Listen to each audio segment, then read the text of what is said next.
You're listening to the Limitless Broadcasting Network.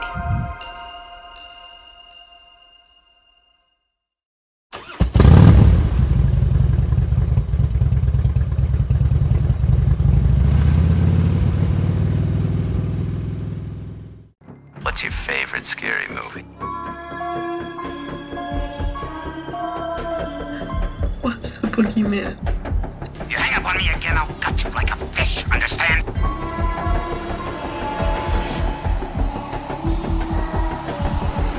It's showtime.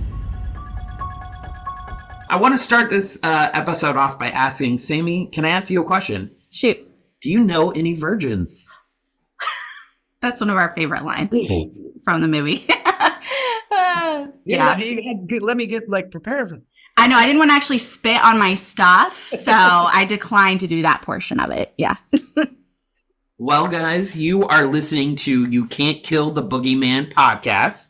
We are your hosts. I'm Robbie. And I'm Sammy. And today we have a very, very special episode for you. I'm super excited for this. We have two special guests. You guys want to introduce yourselves one at a time? That's Ryan Lambert. And that's Andre Gower. There we go. I like it. Introduce each other. That's great. It works. I'm cool with that. And we got the cast of the Monster Squad here with us. Mm-hmm.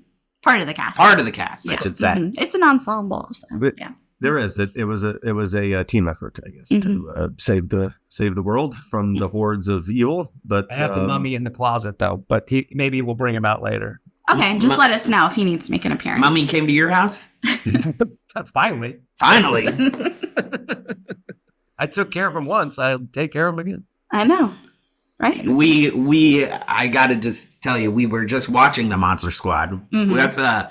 It's a regular film that we put on. Mm-hmm. Because I remember it when I was a small kid, and I grew up and I was like, this is the coolest stuff ever. And then I got actually into production work, and I was like, oh, okay.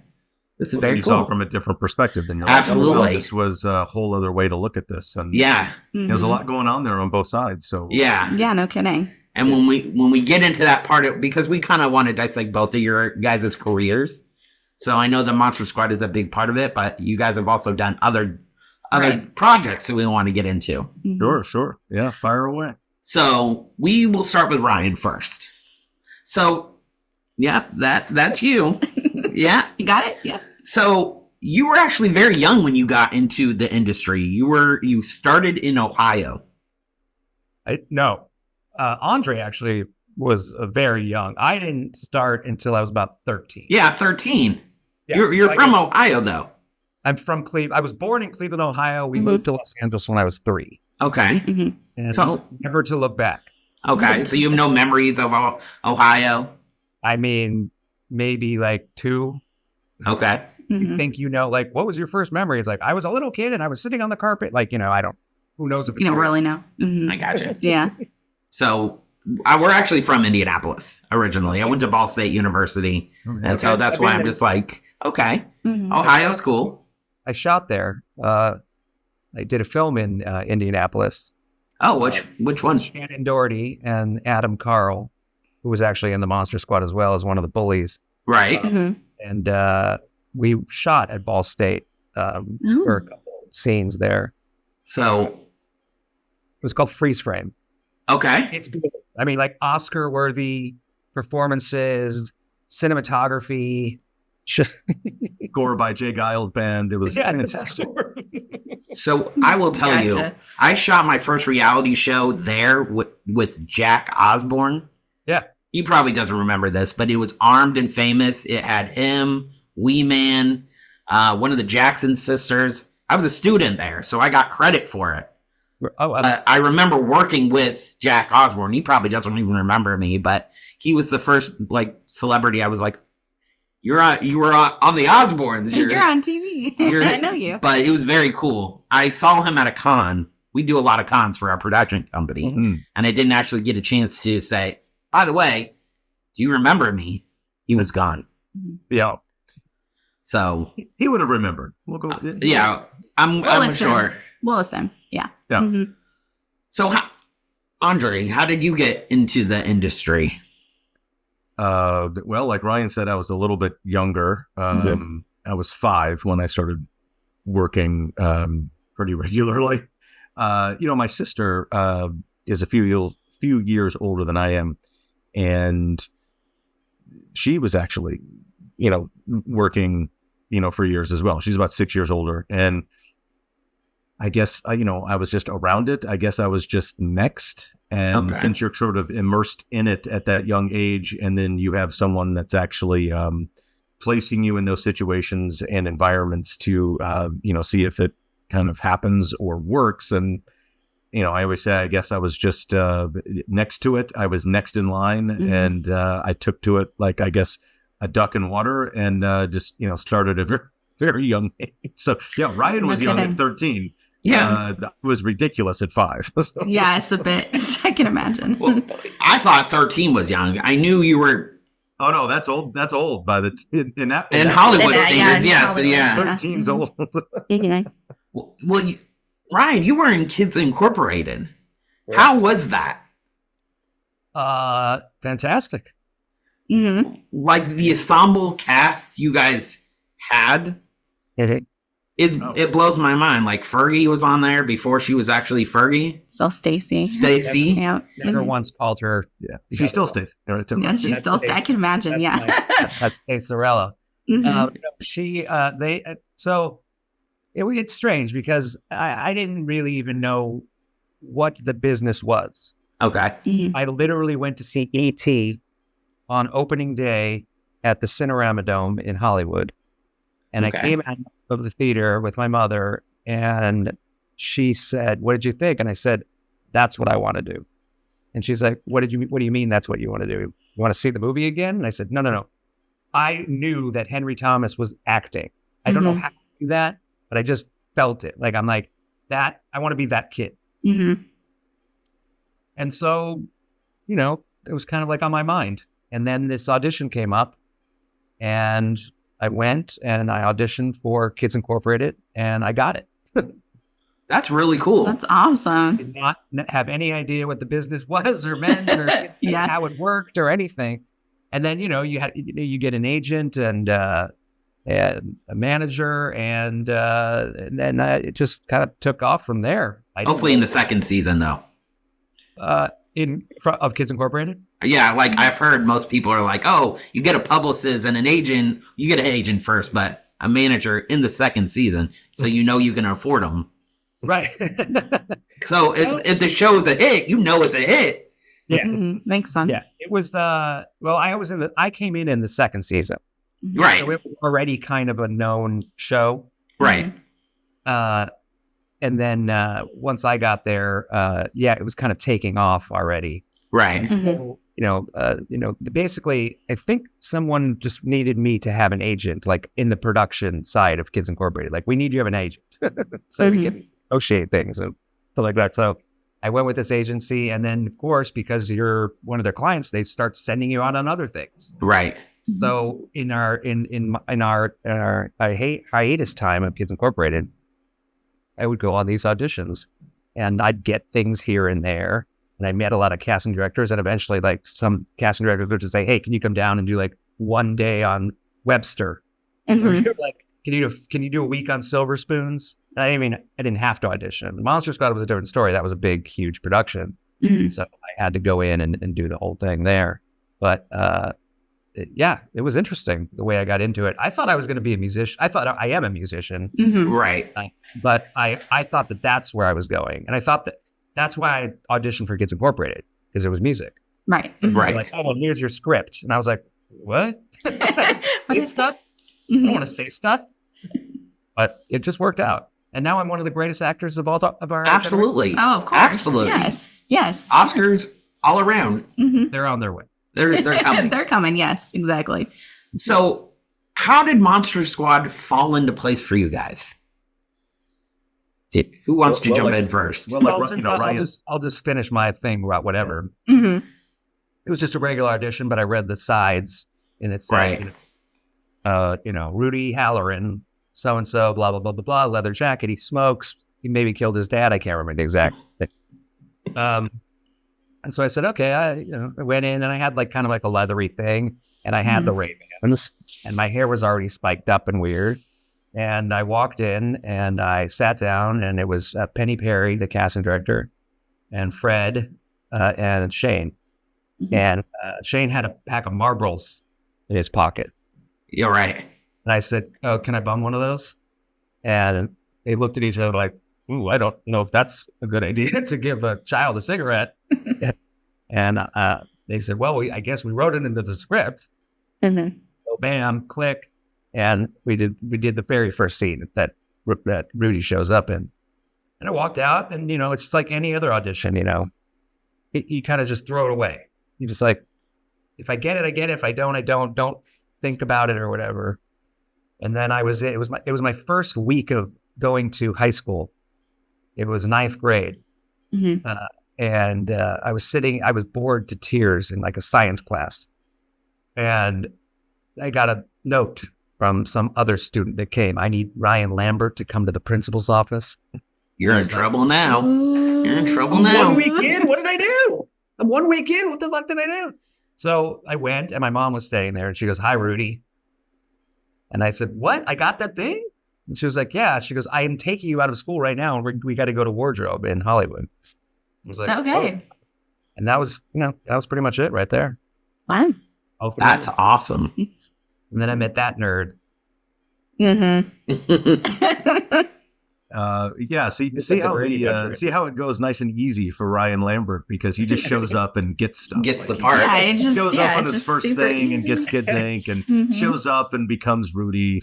We know these stories, backwards and forwards, which never seem to, get stale because they're fascinating. And a lot of Monster Squad fans know, but some don't, that Rudy origin story is great, because I never auditioned for the role of Sean Crenshaw. Right. I auditioned for the role of Rudy. Right. And because of my body of work leading up to it, kind of like Ryan, different things, cool hair, a lot of hair products, maybe a leather jacket or two in there. And, there's just sort of a natural, fit. And I went in and read Rudy, read the same scenes, and, had callbacks, met with the producers, met with, everybody, final stages. And then, that was over, a couple of weeks, and then nothing. And I don't know. I don't even know if Ryan, I think I know what happened. Could I have played Rudy? Sure. It would have been this kind of forced, kind of much, campier, cool kid that I would have done. But I know why I did, because Ryan rocked into that audition and absolutely murdered it. And, Absolutely. Became Rudy, in that moment. And it's absolutely the right choice. And I always just feel, kind of, it's interesting and feel very fortunate that, never reading for Sean, somebody in that group, whether it was Penny or Peter Hyams or Fred or Shane or somebody, said, who are we going to have as the leader of the Monster Squad? And, this is the lead of the movie. This is, the guy that, has the treehouse and, bosses everybody around. And what about that? They read everybody for all these roles. We all read for the same stuff. For every movie and every TV show, it's all the same kids. Right. And everybody in town read for all these roles. And, I just think it's very, very cool that somebody in that group, I still don't know who it was, and, said, what about that one kid we read for Rudy? Could he be Sean Crenshaw? And I guess enough people said, yeah, call him back in here, cut all his hair off, give him a terrible haircut, give him like a bunch your of clothes haircut? that don't fit. I thought you pulled that off actually great. Well, that's called acting, my friend. That's why he got paid to be in that movie. But there you go. no, it was torture to have, zero hair product in your hair at that time, and just have this wispy bad kind of, every kid cut. Nothing was special about it, but it wasn't supposed to be. You're not, there's great stories where you realize that that's okay, because you're not playing you're playing somebody else. Right. And, it's okay to go with clothes that you would never put on, or hair that you would never do. And you realize that that's what it's all about. Right. How was it when the cameras were not rolling? Like you guys were just hanging out on set. Like they were setting up for the next shot. You guys had some downtime. How was it with between the cast? We were in school. Okay. Yeah. A lot of people think, movies are fun and you get to go around. First of all, no matter what you're doing, it's just it's all work. Right. Right. Mm-hmm. But then when you have kids on the set, it's even more work because production hate having kids on the set because there's so many rules. You only have so much time to shoot and so much time everything. to shoot. Yes. Depending on what, everybody has to have at least, 3 hours of actual school. So you have a set teacher. It's also your welfare advocate, licensed by the state. There's a lot of rules regarding kids on sets and things like that. And we had a range of kids with different ages, so everything was different for each kid. Right. Ryan and I were the oldest, and then it kind of goes in little tiers. And but look, we just like any other group, if you're meeting at school or meeting at camp or working together, you got to adjust because I had not known any of these kids except for Robbie Kiger. I was just going to bring that up. He's the only one that I knew previously. And I think Ryan and I met maybe 3 weeks prior before shooting. We met at an event and we're like, oh, I think we're doing a movie together. I believe it was Debbie Gibson's birthday party. Debbie Gibson's Debbie Gibson's birthday party. Okay. That's when we actually first met. We were like, we're doing a movie together. Yeah. So, if you got to meet someone that's cool, it might as well be at Debbie Gibson's birthday party. I mean, what a story. Yeah. So yeah, and then you get on set and it's, there's a lot going on. You got to adjust. You got to get to know each other. There's pressure for getting it right. And I always, look back and I don't think a lot of people realize that, there's a lot of pressure working with kids. Like adults never like working with kids. Right. I don't think enough conversation, I don't want to say credit, but enough credit is given to the kids because there's a lot of pressure on kids. Yeah. Because it's not fun in games. Like you can have fun. You can have fun. And you can have some light moments and you can there's not a lot of tomfoolery. There's not a lot of fooling around because there's no time. Right. Everything is slated out. Mm-hmm. Yeah. And as a kid, you feel that kind of responsibility, that pressure. You don't want to be the one that something messes up because of, and you don't, you want to get it right. And you feel that there's something bigger than you understand that's going on. And, producers are sitting off in the corner, counting the minutes because minutes are dollars. Yeah. Yeah. But I think everybody once, we kind of got used to it and gelled together and kind of rolled, into the production. And I think Fred Decker himself, made a conscious effort to kind of make sure he took each one of us individually and made us understand what was going on and what was needed. And then also as a group. And, but, we're all professionals. Ryan had been on a big show. I had worked since I was 5. Even our littlest ones on the set, like Ashley, I mean, come on, she knocked it out, on a daily basis and, was probably more professional and with it than anybody. Mm-hmm. Yeah. You want to talk about tomfoolery? Ask me about Kids Inc. Oh, I can imagine. On that show. Well, we're gonna get there. No pun intended. Is there any iconic like scenes in the Monster Squad you're just like, dang, I had a great time shooting that, or or it was super memorable. Memorable for any of you? I remember there are a few. Remember right before I was about to shoot the Wolfman. Spoiler alert. You were a badass in that. I got to tell you that. I was the cop. The cop rolls up and I grab the gun out of it, and then I have the silver bullet and it gleams in the whatever, and I put it in below, and then I shoot the Wolfman. Right before that, Fred came up to me and he goes, "Right where I put you, right where this is your mark, right here, right here, right here. This is where James Dean was laying on the ground in Rebel Without a Cause in the very first scene." Wow. Okay. He said, "And action." And I was like, "Oh my God." Right. How do you focus How did you do now? that to me? Wow. Freaking out. So that was kind of cool. And of course, that whole sequence, we always talk about that whole end in the square was maybe the funnest time that I've ever had as an actor, for sure. It was could on see the that. Warner Brothers lot. Warner Brothers And- lot in Town Square, where a lot of stuff Gets shot. was, Deuce of Hazzard Square, Gilmore Girls. Gilmore Girls, yeah. Iconic. Yes. There's a lot going on there, but that's a great story that Ryan always tells about that. And yeah, that last sequence, I think we all kind of, it's just a consensus agreement that last, sequence when the final kind of battle's going on and the vortex opens, and because that was shot, what I think in the movie, it's not even 10 minutes long. Right. And, we took a week to shoot that. And, okay. So much going on with the wind machines and fake bricks and stuff and twigs and real leaves, just, being jet engined into your face.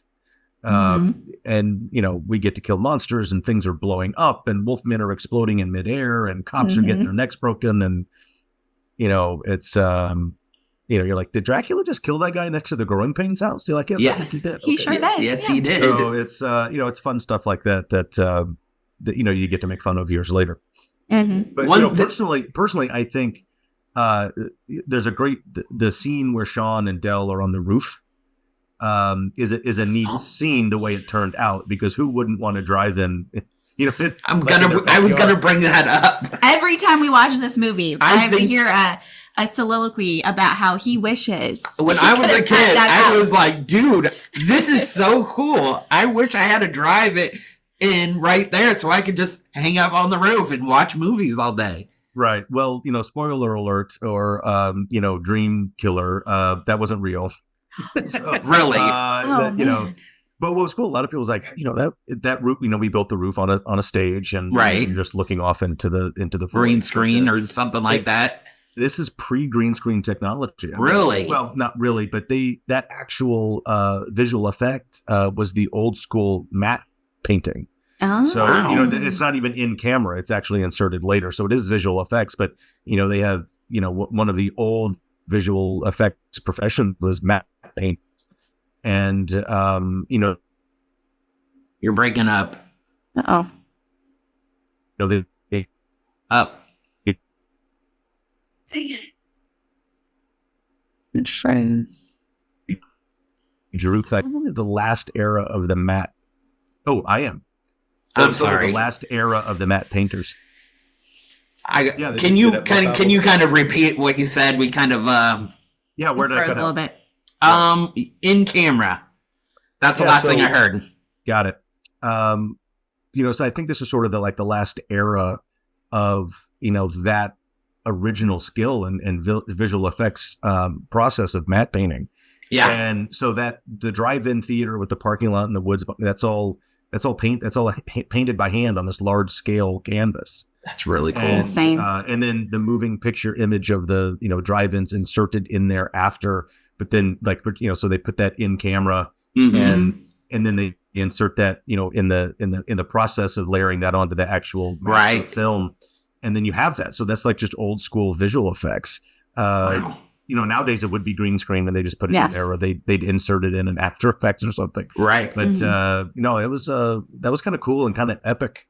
Yeah. And you don't see that anymore, obviously, because it's all. I think that was sort of the last kind of era of that, and then everything just went full digital because we had technology. Right. Mhm. Right. Sure. The way things But progress. I like that scene on the roof because everybody would love to tune in their their transistor radio and listen to the movie. And, Yeah. Absolutely. Mhm. have Burger King on the roof with your dad. So it's Yeah. like that's kind of rad. So, That's a good bonding period It's with so your dad. nice. He Mhm. comes up from a day's work and he's like, "Hey, have a Big Mac or something like that," or "This is Burger King." What So, I always wondered was a Whopper. you weren't allowed to actually go to the drive right. with your friend Because I had to babysit. because you had to babysit. Right. Mhm. But then I go up on the roof and leave her by herself. Where was she?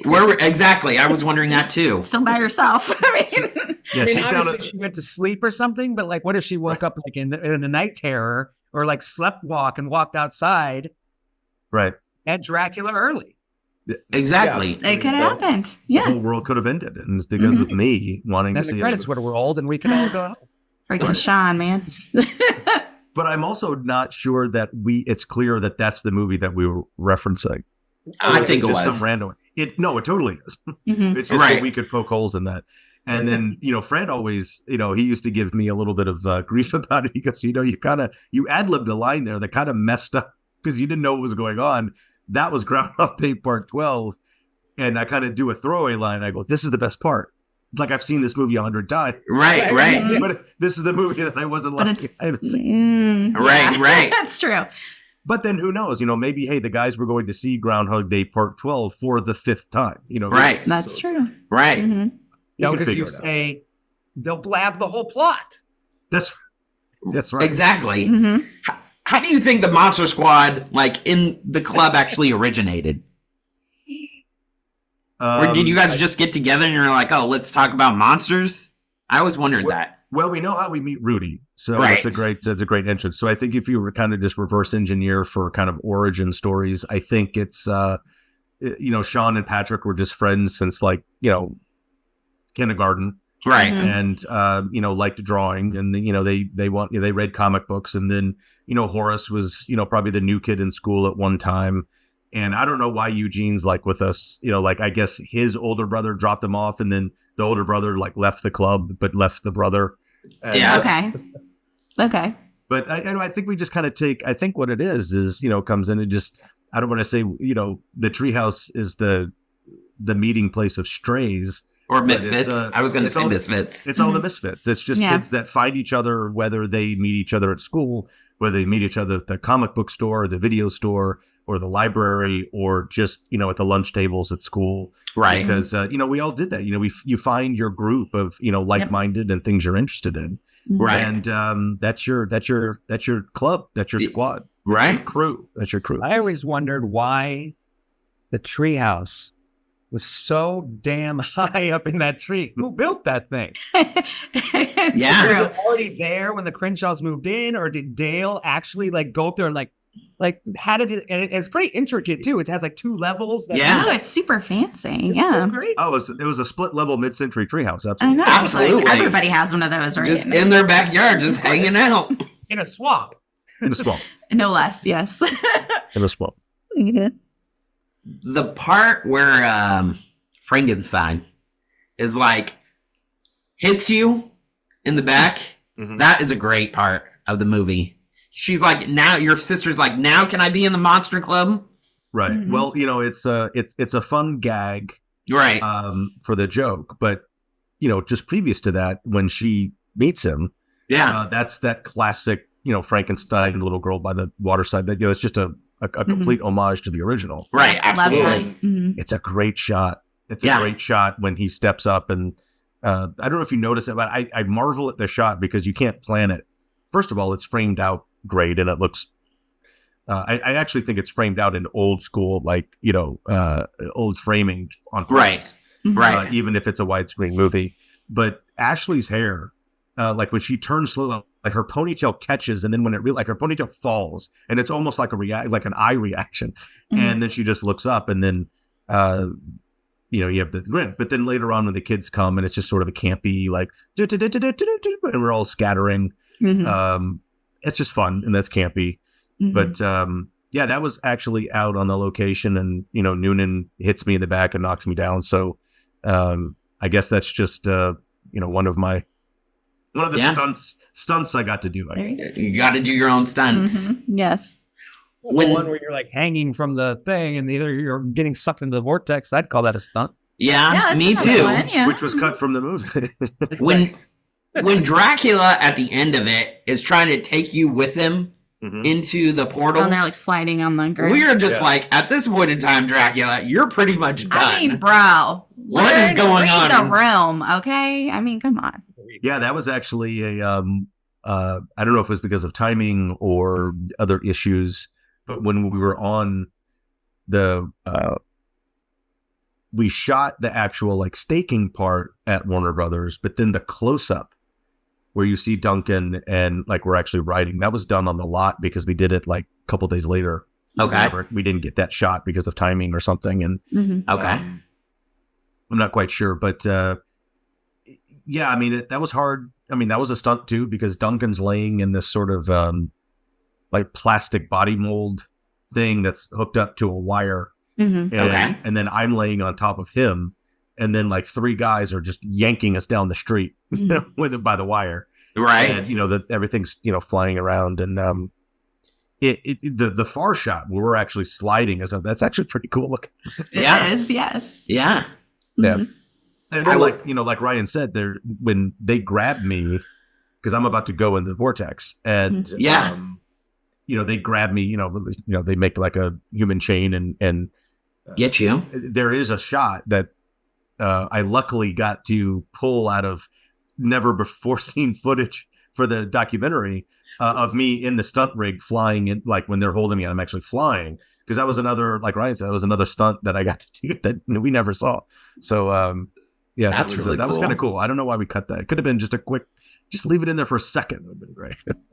Who knows? Rudy, when he's in the woodshop class and the teacher comes up and he's like, "Oh, I made my birdhouse. Here it is. But I'm really making steaks." He just casually walk over.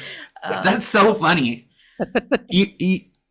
I can tell, like, you just embodied that character. It just Like, looked fun. It just looked fun being there. Most people don't know, like you were saying, movies are show business. Everything is blocked out. I didn't actually think that you guys would actually be in school. That, I watch documentaries of other kids' actors. It should have dawned on me that you guys would be in class. Well, it depends on if you're during school. I wasn't in class because we shot that during the summer. Okay. Go to junior high, my actual, I would go to school. And then in the summers, while all the other kids are having the times of their lives, I'm working my tuklas off. Well, that's fun too, though. Getting to work at 5 a.m. Well, leaving at, whatever time. And we worked 6 days a week. I had 1 day off. And that 1 day incorporated was me learning lines for Monday's blocking. But we shot 3 episodes a week. So I'm learning all these lines for 3 episodes. And I'm listening to the music that we recorded previously for this. I didn't know which songs were going to be in what episode. They're like, "Oh, this one's going to be in this one." Okay. So I pull out the tape of me. They sent me the tapes and I'm listening to that. So that was a really grueling schedule. Yeah. I can imagine. Very intense. Very intense. Yeah. Yeah. What was the original question? I don't know what we were talking about with Rudy. We were just saying, when you're shooting the Monster Squad and you're in woodshop class and you're like, we're making steaks to steak Dracula. It just, the character is very cunning and clever. Mm-hmm. Well, I think what you find, I'm going to jump in here because Ryan, but your cool is not as easy to pull off as a lot of people think. I think because you can see when someone's forcing cool. Absolutely. Actually not cool. But Ryan also has this thing that he, puts out with Rudy, that he is cool, but all of this is like his uniform. This is his suit of armor. Right. And there's something else behind all that we don't ever get to, but it's there. And whether it's, some softness or some vulnerability or some, something, but pulling off when he is cool is kind of effortless. It's not forced. And then there's a little bit of funny to it because he's very funny with something like his looks and the thing and grabbing that's all for the camera. It's all show. Yeah. But as an actor, that's, someone's almost as kind of effortless. And I think, someone else that does that very well, that I kind of equate the cool, but the kind of clever wit to it is, kind of what Gosling does now. Okay. And if you watch Gosling early, not just like his deep type of stuff, but Gosling's very funny, but he's also very cool. And, in a lot of stuff they did, and it's, so I equate kind of those two things, very similar. With those two guys, and it's not everybody can do that. So, do you know him personally, Ryan? I have met. He's a very big Monster Squad fan. By the way. Oh, really? He's my favorite Monster Squad fan. That's well known because there's a ton. Right. He's my favorite, and I've met him one time. That's pretty cool. Oh, that's fun. How was that experience? Well, that was interesting because Ryan called me, and there's used to be a diner in LA that everybody would go to, and Ryan's like, man, I'm at the 101 and Gosling's sitting in the corner. And I was like, dude, you got to go over and say hello. And I was literally coming home from the golf course. And I was like, well, I can't go like this. And so I went home and I changed clothes and I called Ryan. He's like, he's still here. And so I hauled ass over to the diner to hang out with Lambert, with Ryan Lambert, not Ryan Gosling. All right. And I was like, he's never going to be there. And I walked right past him and I went, oh, shit, that's him right there in this booth. And, Was he by himself? No, he was with a buddy of his. And I just completely interrupted their conversation. That's He fine. had stepped up to the table. I said, hey, man, sorry to interrupt. But I actually was trying to, wasn't, because he's trying to stay low key. He's got his, Right. like, Oh, of he's got, course. like a hoodie on. Right. He's like, he's not facing the rest of the restaurant. And I said, I didn't mean to interrupt, but you and I have a mutual friend. And he's like, oh, yeah, who's that? And I said, Shane Black. Because I know that's the reason he did The Nice Guys. Right. And the reason he did The Nice Guys is because he's on camera saying, I get this script and I have the stack of scripts to choose from for that year. And I chose this one because it's written and going to be directed by the guy that wrote my favorite movie, Monster Squad. Mm-hmm. And so I was like, he goes, oh yeah, Shane's a cool guy. And I'm sitting there hoping that it connects. Like but he's not putting it together. And I'm like, oh, this is not working. And I was like, yeah. And I also hear that you're a Monster Squad fan. And he like brightened up. Was like, yeah, man, it's my favorite movie. Wolfman's Got Nards. Totally. I was like, and I gave him a second, and I'm just like, God, he's not seeing it. He's not getting that. Oh, I'm Sean. It's not And registering. so I said, and by the way, I'm the lead in that movie. And then he lost his mind, and we hung out for about a minute, and then I left. That's so fun. You didn't be like, hey, can I sign something for you? Can I sign this napkin for you? I was waiting for it, but it was. I remember one thing about that was that you said, like, because I was still sitting in the booth across the way and I didn't meet him or anything. I was just kind of staring at Andre, talking to him, like, what are they saying? What are they saying? What are they saying? And then Andre goes like this. Yeah.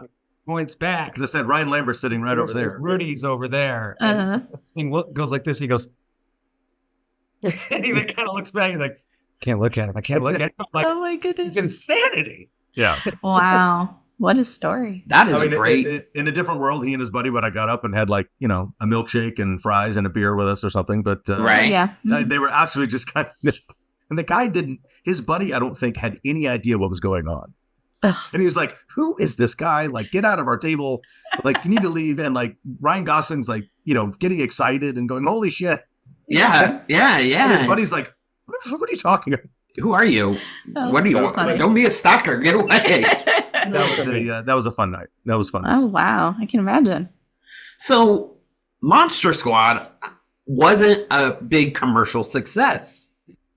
And that's a bummer. When it Because first came out. first came out. Yes. Now, I can't fathom a world that Monster Squad isn't a success because I loved it from the ground up.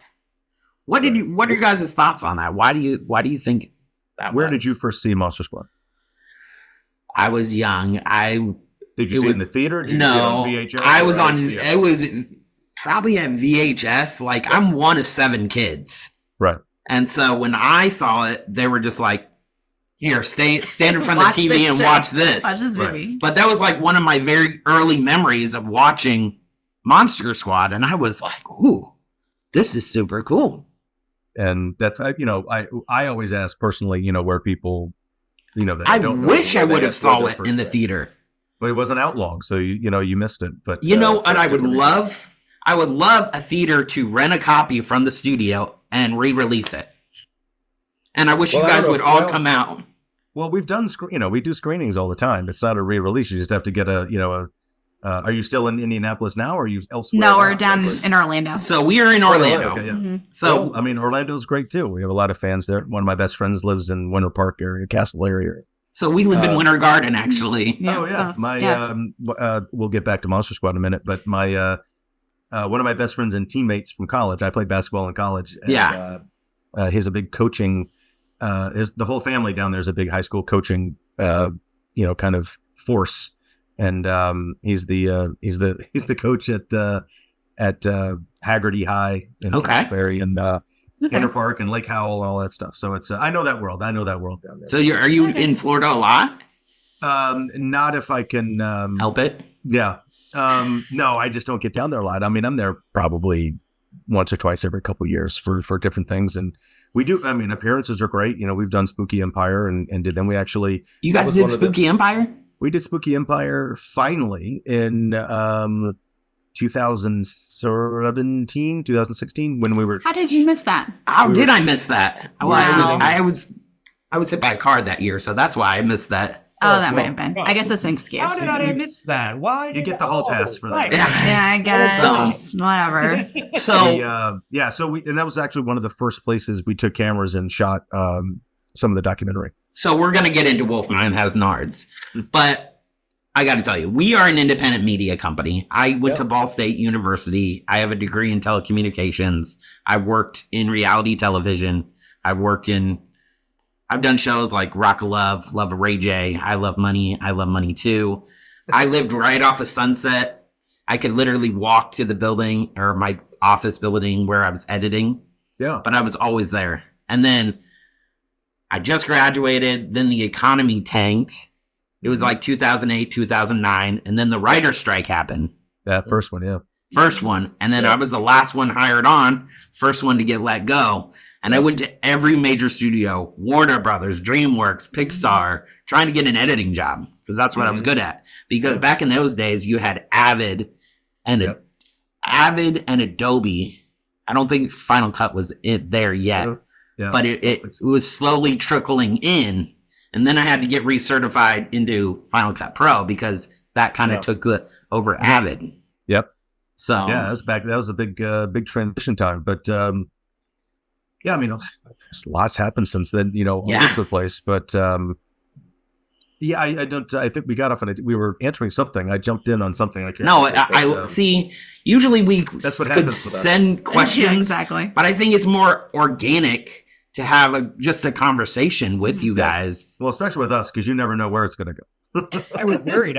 Where's my script? I'm sorry. Next time I will send that to you.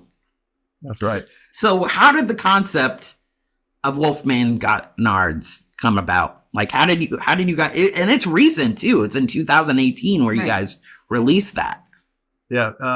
Well, you know, what it is, you know, since kind of the resurgence and the kind of reignition of Monster Squad in 2007 frame. And then we started going, you know, to conventions and screenings and appearances for a movie that we thought was dead and no one remembered, because you had mentioned, you know, this is where we segued out, that it didn't do well in the box office. And, you know, we did this original cast reunion screening at the first Alamo Drafthouse Cinema, which was in Austin, Texas. And then it just sort of kind of blew up from there because the fans had some place to meet and talk about. We had the internet and we had social media, and it just blew up. And then the DVD came out, the 20th anniversary that Lionsgate ended up putting out, and then it just sort of took off. And, you know, we sat around for a year or two and be like, well, this is interesting. Maybe we get like a year or two of fun out of this. We thought that was going to totally die off after about a year or two. And not only did it not die off, it just got stronger and stronger.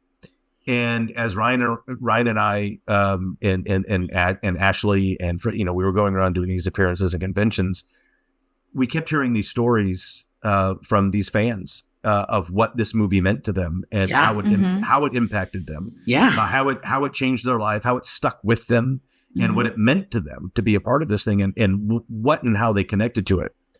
And you listened to them, but you didn't realize how important those stories were. And as the couple years went further, you kept hearing these stories, which were very, very individual, and they were all very personal, but they all had a common thread and they all were connected. And coming up in 2016, so we're coming into the 30th anniversary year of 2017. At that time, you know, Ryan and I, we had a podcast together that we did. You know, it was called Squadcast, of course. Yeah. And we just kind of goofed and had fun in that. But we were doing so many appearances and so many conventions, and we came up with this system of doing it as a duo. And so Ryan and I would go together, and then it just works out fun. Right. We kept experiencing all these things. And I remember I was walking around my neighborhood on the phone because when I get an idea, I go outside and I walk around and I talk on my cell phone. And I was like, look, let's, we have a couple big conventions coming up next year. We've got these screenings. We have all these fans. And these stories are very interesting. Why don't we grab some crappy gear and some of our editor friends to piece it together later? And let's just shoot some stuff on the road and put together this little kind of like, maybe a 25-minute short. And then like put it on our Squadcast website and our social pages, and people can watch this little 30th anniversary celebration. Mm-hmm. And because these stories were interesting and we want to tell some of them and turn the attention back on the fans. And then very luckily that didn't happen. I had actually kind of tried a little of that in a thing, and it was just and I had a very serendipitous lunch meeting, and I ended up meeting Henry McComas and the guys at Pilgrim Media Group, and we came up with a plan that they were doing stuff out in that studio exactly in this lane that they were trying to do. Maybe we should put together a presentation and take it to the executives. And so we worked on it for a little bit, and we pitched it to that studio, and it took about 15 minutes, and they greenlit the project. Huh? That's great. So we went to work right away. And then I called Ryan. I was like, hey, by the way, I did this whole deal with the studio, and you're going to be busy for a while. So we've got a lot of stuff going on. And by the way, I just scheduled a 17-city tour with the Alamo Drafthouse, and we're documenting that, and you have to be on it. And so Ryan's like, wait, what? Okay, just tell me where I need to be. And I took him and Ashley and this crew on this absolute roller coaster ride for about 10 and a half months. And but it was the best thing that ever happened, because that original idea that I had, was really, I thought those stories that we heard, I thought those stories were a story. Right. And there was something about this impact. And I was like, look, we go around and we meet all these cool fans that are really impacted by this, but then also we were impacted by it. Right. Also, the people that worked on this movie had changed their life and made careers. People saw this movie and they said, this is what I want to do when they were kids. Mm-hmm. And like, there's a lot going on here. And luckily with the scope and depth and the time that we had when I did the deal with Pilgrim Studios, that we were able to dive into that and interrogate all of that. But I got so lucky with the crew that we ended up working with and putting all of that work into it, because they just knocked it out of the park. Right. Mm-hmm. So the producer hat is going to come on. What did you shoot it on? Luckily we shot it on, we always had at least 2, usually 3 Canon C300s rolling. Okay. So we had really nice, high cinema quality stuff, good audio. Audio is key. It's the most important. So, I'll tell you, the audience will forgive bad video, but if it does not, they will not forgive bad audio. It's the first thing I tell filmmakers and people trying to make something. Mm-hmm. You can fix something in post that's visual. You cannot fix audio. Yeah. And I'm not even a technical expert. I just know that much. Mm-hmm. But we shot 50 terabytes of footage in 10 months. Wow. And what did you edit it on? That was all Henry. That was all on Final Cut Pro. Oh, wow. That's great. Yeah. So they had all that whole setup. I mean, they were a whole production studio. So, right. And all these guys, they were employees of the studio. That we just teamed up and made this project. And they were all, nobody touched this. There was a very small group of people that touched this documentary in production and in post. And nobody that touched this documentary didn't know the movie or wasn't a fan or a friend or connected to it in some way. And that includes all the way at the very end when you're putting, the musical tracks as the score together. Mm-hmm. We had a fan that we met on the road that, he said, my dream is I want to compose films and I make music, and can I send you some of my music? And I said, yeah, email me some tracks. Great. And then we had to leave because we were driving to Kansas or something. And I listened to like 2 or 3 of his tracks, and I forwarded it to Henry. I said, you've got to call this guy and we've got to use this track somewhere because this is a really cool track. And then he was blown away. So he got to fulfill one of his goals, right? To provide music to a film. And then the other great thing, like I said, nothing's attached to it. And if you listen to a lot of the music that's happening in Wolfman's Got Nards, that's Ryan Lambert and his bands. We're getting to that. We're getting to that. So I thought that was cool too. Mhm. Yeah. That is pretty cool. The other thing, since we mentioned it, I was really trying to get a hold of Gosling, one, to do an interview, but two, I wanted some music from Dead Man's Bones to use in the doc. That would have been cool. Mhm. Did that ever happen? No. That is a good goal though. Yeah. Mhm. So Ryan, tell me about your band. I know you're big into music. In Kids Incorporated, you were big into music. That's one of the main reasons why you took that role. I've read that. But I didn't take the role. My God. right, you got it. I should say. If I want to do this, I'm 13 and Mhm. Right. figure it out later, maybe. There was a time, like after I did like the last sort of acting thing that I did, I think I was 19. I just said, okay, and like there was a time in this entertainment world where there was probably only like 2 or 3 people that could do both. An Right. actor and publisher. Uh-huh. Usually went musician to trying to act, Mhm. which would be like David Bowie or something like that. Right. Okay. There really wasn't an actor to musician crossover, and you could do both then. Now it's like you could just do anything the hell you want. Mhm. I'm going to make a record. I'm going to do a movie. I'm going to do a TV show, and then I'm going to be a downhill skier. Like you can do anything. I'm Back then, it scared. didn't feel that way. It felt like if I continue doing this, and there was a lot of productions that I auditioned for and like basically signed contracts and didn't get, and then all of a sudden something didn't work out, and I was getting a little discouraged, and I'm like, you know what? I think it's time to just stop doing this. Mhm. And then I said, I'm gonna try my hand at being a rock star. And so I did. I quit the business and I went off and I started learning more and more about music, started a band in Los Angeles.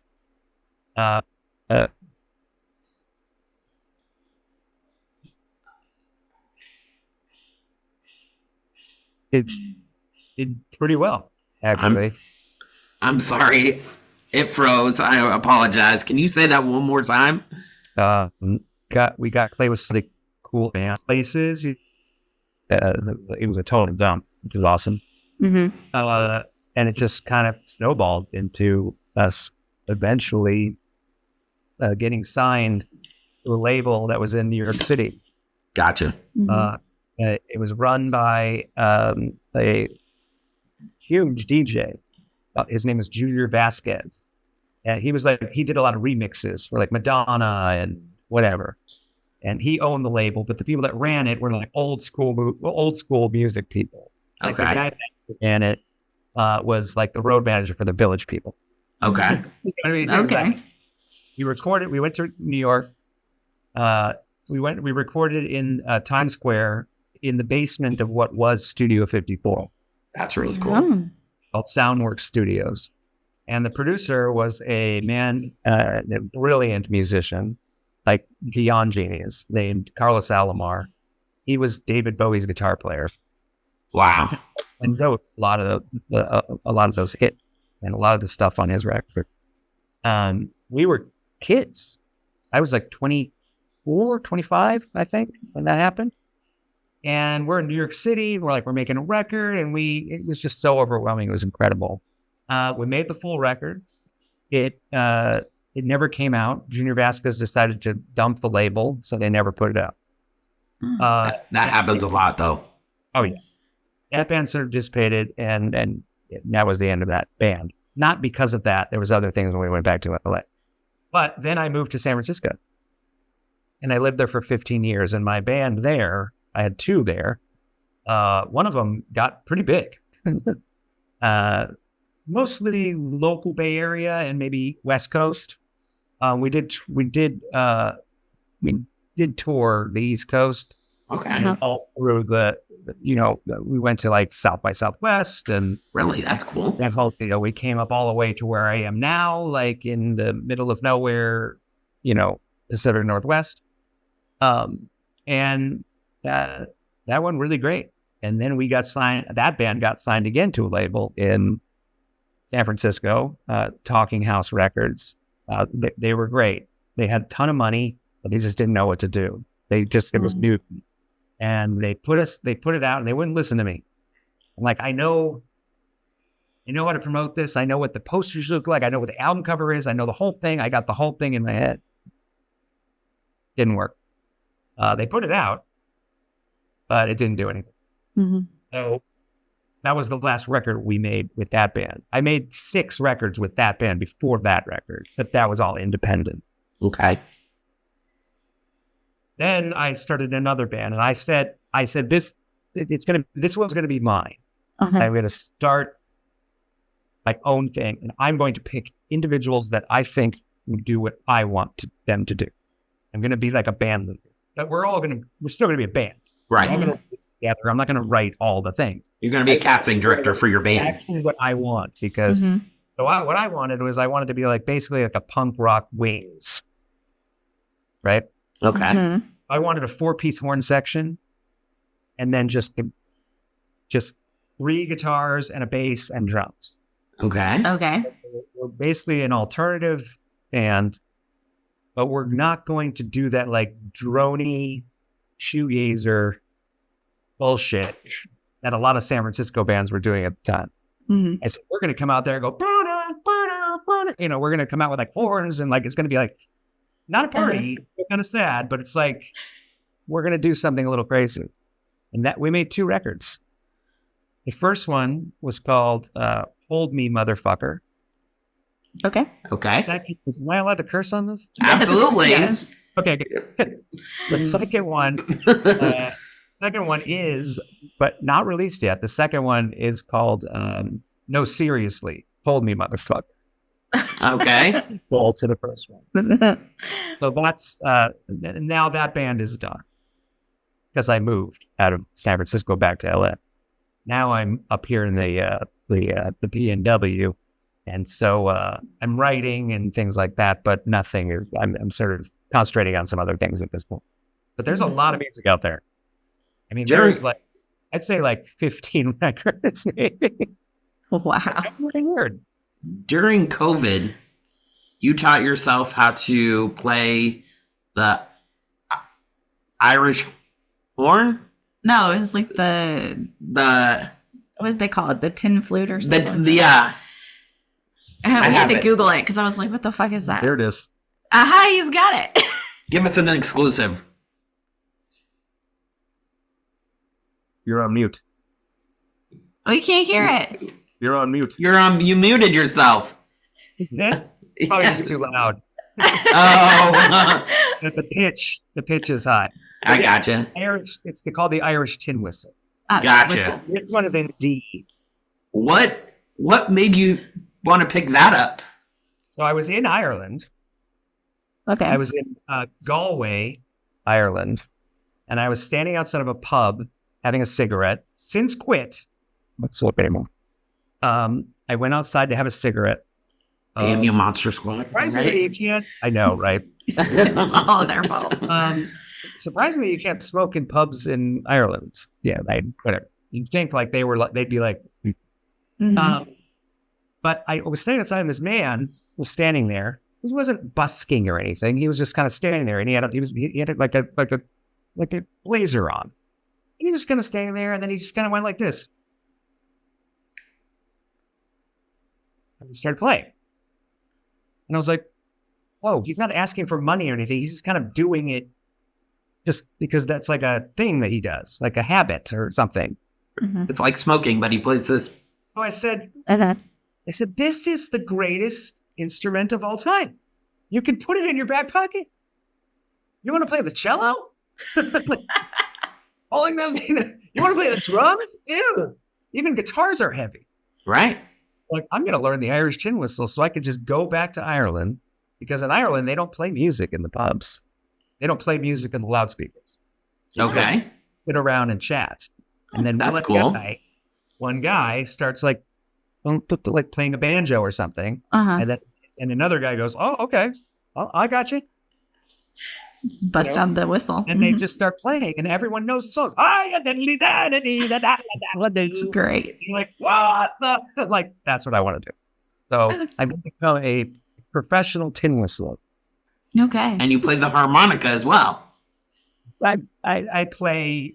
I wouldn't say You dabble, I should say. Dabble in harmonica. And I probably not. I'm not even as good as Bob Dylan, who's not a great harmonica. But yeah. Or maybe let's say Bono or something. I play it on that level. So if we were to go in your car right now, what are you listening to? What CD? What would we find in your car, in your CD player? Car.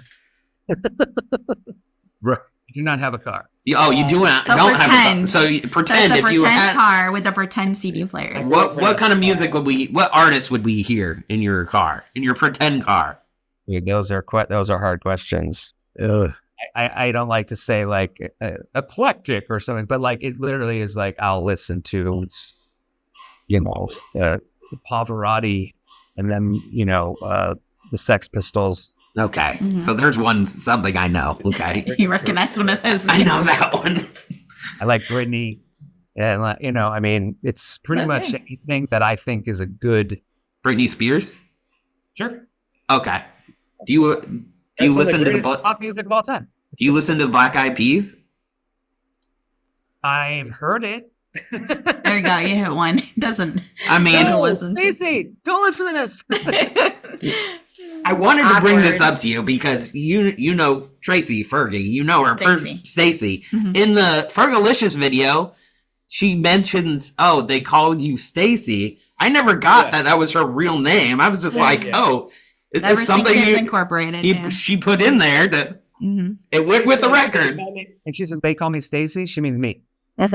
Oh, you personal. The only person, and she told me this semi-recently, that I'm the only person that she allows calls her that. Oh, wow. Okay. Even That's her pretty mother cool. and her sister are not allowed to call her that. That's pretty cool. They call her the F word. So did my brother and sister, so we got that in common. Oh, God. No, that's pretty cool. So you hit her up on like our birthdays and Yep. Chris. Our That's birthdays are 2 days apart. Wow. I know you guys are a year apart, age-wise. Mm-hmm. I think it's a little long, a bit more. She's, let's see, I'm her, and she's 40. Oh, I'm talking about you two. Oh, me me and and Ryan. you? Yeah, Yeah. Mm-hmm. Licking your Yeah. I'm sorry. I should have. We're like Irish twins. He's younger Yeah. than me, but he looks a lot older than me. This is true. But the funny thing is you guys have made friends for life from this experience. Oh, yeah, of course. We're still a squad. Right. Mhm. And it was, and that, that all we got to reconnect in 2006, 2007. And, just really kind of haven't stopped. So that's The it's actress something that that you probably plays wouldn't have planned. Phoebe, what is she up to now? she's a mom of two. Okay. And her husband is a screenwriter. Okay. And Ashley is also she teaches at a film school. Okay. And Very cool. she stays busy with the two kids. And David, her husband's super cool and a successful TV writer and writes features. And so when that crew isn't on strike, they get to work on cool stuff. So. But, then Ashley bounces around with us and, we get to, we'll stop by and have lunch, with her in the neighborhood. But, she gets to, we all get to join each other on the road and go to conventions and, screenings and things like that. So we get to see each other on the road a couple times a year. And if not, we just stop by the house and hang out. That's pretty cool. Mhm. Yeah. How you kind of got me up to my next point. How did the strike affect you guys? What did you guys think of it? All of that. There was, if you know the insides of it, I thought it was a little long. Being a union member, you've got to support your your fellow unions plus your unions when they do a work stoppage. Right. I agree with, the reasons why this, you need to make sure and secure your stability and your potential future. I think on the side of it is because it was all about, the streamers and not, and not giving what they want. I thought it could have ended a lot quicker. I also don't know, why it even happened to begin with. It should have been headed off at the pass. So you don't have a work stoppage. Because that puts a lot of people in a bad spot, and it has nothing to do with the actors. Actors, when you're on a set, if there's 20 to 60 people on that set, which there can be or more, not even 10% of a crew are actors. Right. And so it's not about actor strikes or writer strikes are different. They they have a different aim and a different pulse, which you support that as well. But right. When all that shuts down, no matter who's shutting it down, every side blames each other, which seems kind of grade schoolish. Yeah. But it hurts a lot more people than just whatever the actor. If we're talking about the SAG strike, the actors are the least important people on that set in my mind, and you're certainly the most replaceable. I just kind of view that anyway, in the entertainment business, and but those effects guys, those grips, the electricians, the vanities, the drivers, the people that actually make movies and TV shows, they're the ones that were out of work for 6 months. Yeah, that's enough. And changed too many lives. Most actors are not working anyway. Right. In the ones that were on. The ones that were on hit shows or, lead cast members of big network shows, then everything was stopped for so long. It affects them, but it doesn't damage them. Right.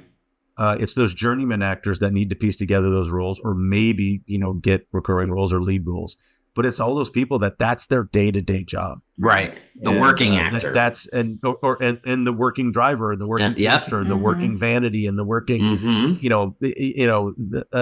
the writers, and the cameramen, and the DPs, and the gaffers, and that was a big deal, and a lot of those people had to move and leave and do other jobs, and drive for DoorDash, and that's just like.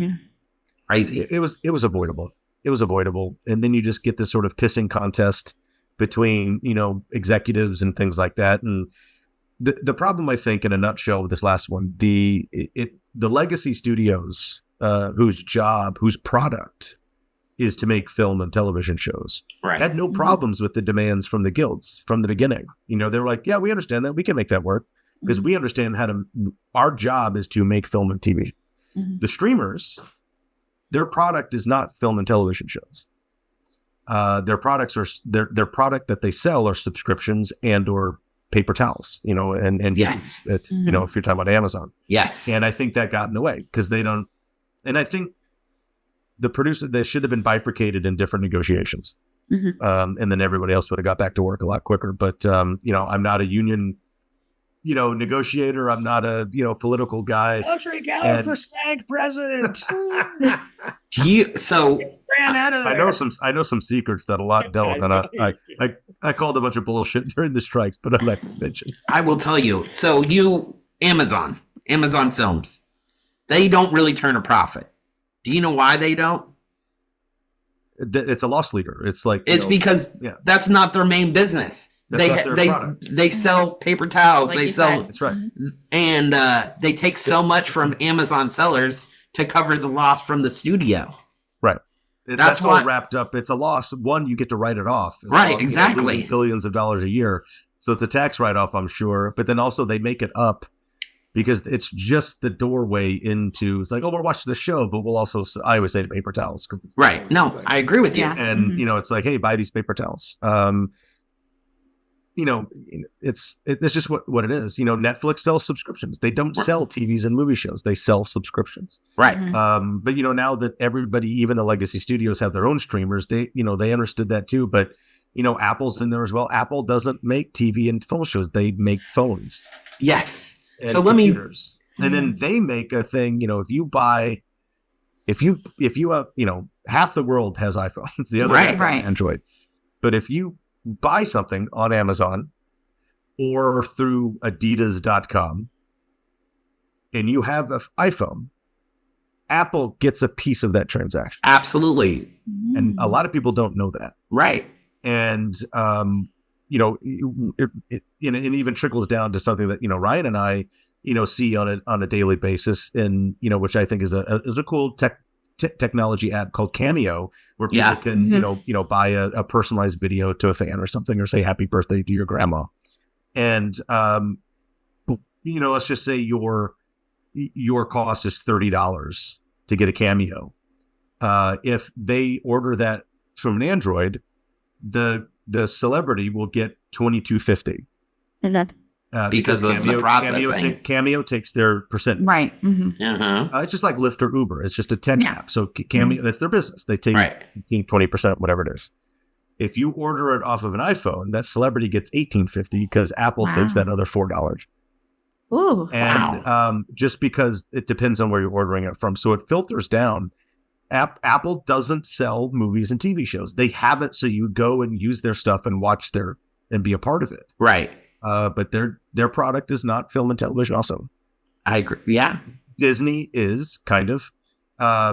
Paramount definitely is. It's all that, those legacy studios, their product is film and television. Right. But so I think we're in a different world, but I think we need different.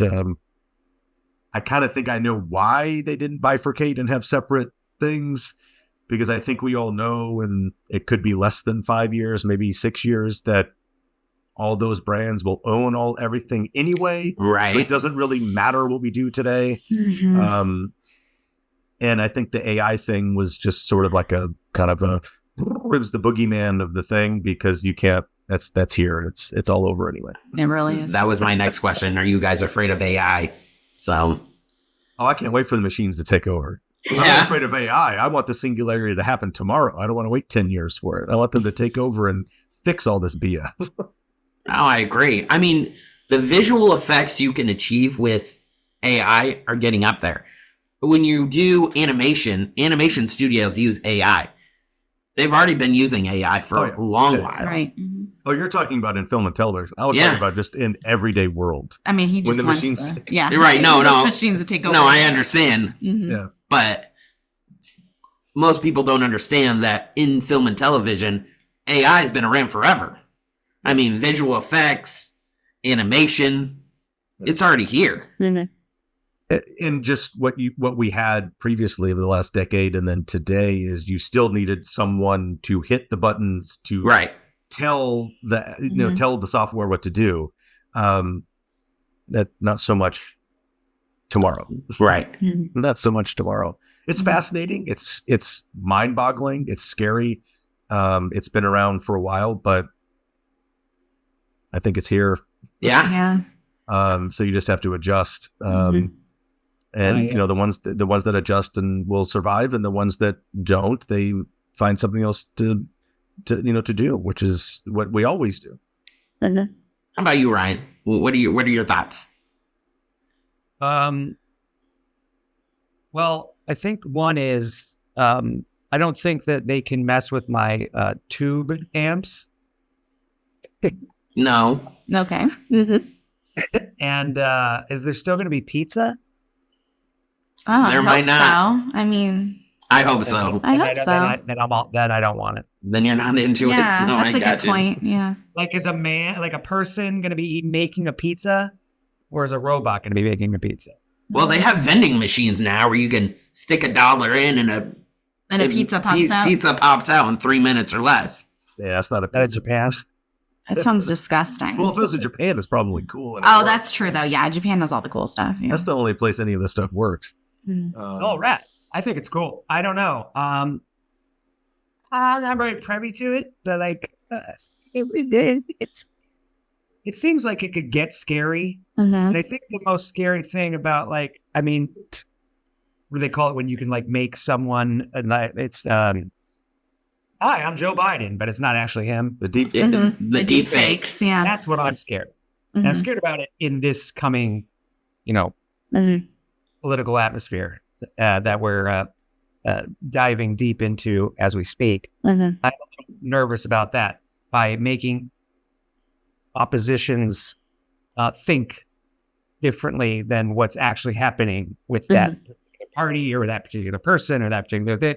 And I think we already can do that. We can make someone say something that they didn't say, and I think we've seen that I think it's been years. Well, it seems like it's like getting so technologically like perfect. Where like it's you crazy. just cannot deny that I'm looking at Charles Barkley's face saying that the Lakers are going to lose the game. And you're like, oh, but that's not actually him, Right. and I'll believe it because it is him. So I know that's like the smallest version of that, but that's the part that scares me the most about like technology. Do you think you guys will lose work over it? What's that? Do you guys think you'll lose jobs over AI and Like be replaced? be replaced? No, I mean, we're not working right now. Anyway, so it's not. We're not hunting every day for the things that would be replaced, and I think what we have. I think I said, no matter who you are or what you do, you have to adjust to find out where you can work into whatever the new is. Right. Yeah. And look, we kind of, this is a great full circle. We mentioned it, with matte paint artists. You right. Right after 86, 87, 89, those guys were so highly skilled and well paid, and then they were absolute steam engine. Yep. They were just irrelevant. Yeah. So what did they do? Now. Look what they do on all the Mandalorian. That technology is absolutely bonkers. Yeah. And obsolete. And obsolete now. And obsolete.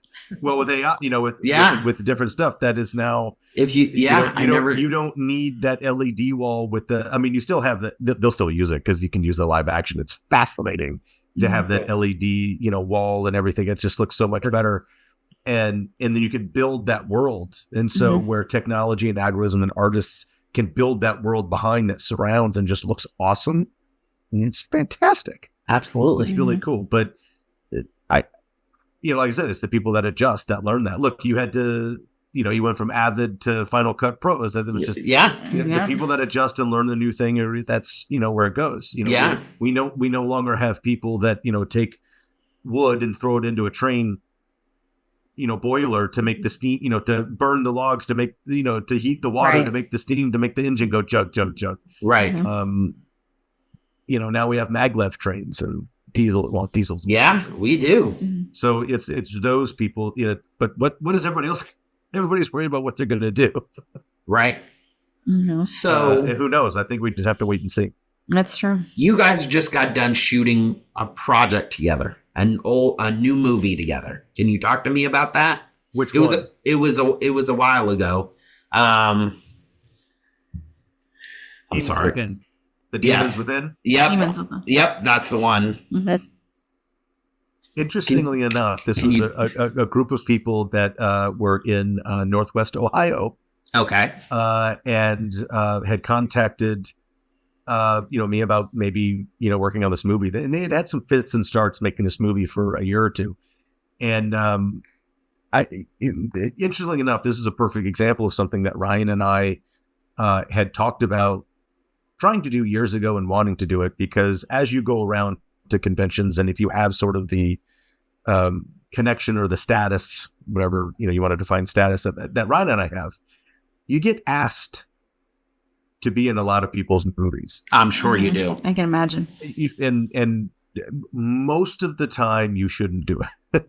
Yeah. It's just, but then Ryan and I, we would sit around and talk a lot. And we're like, I think and this is where I think we missed out because of a certain thing that happened to the world in 2020. But we started talking about it years ago and said, I think we're missing out on some fun, because we enjoy doing this and we can do two things here.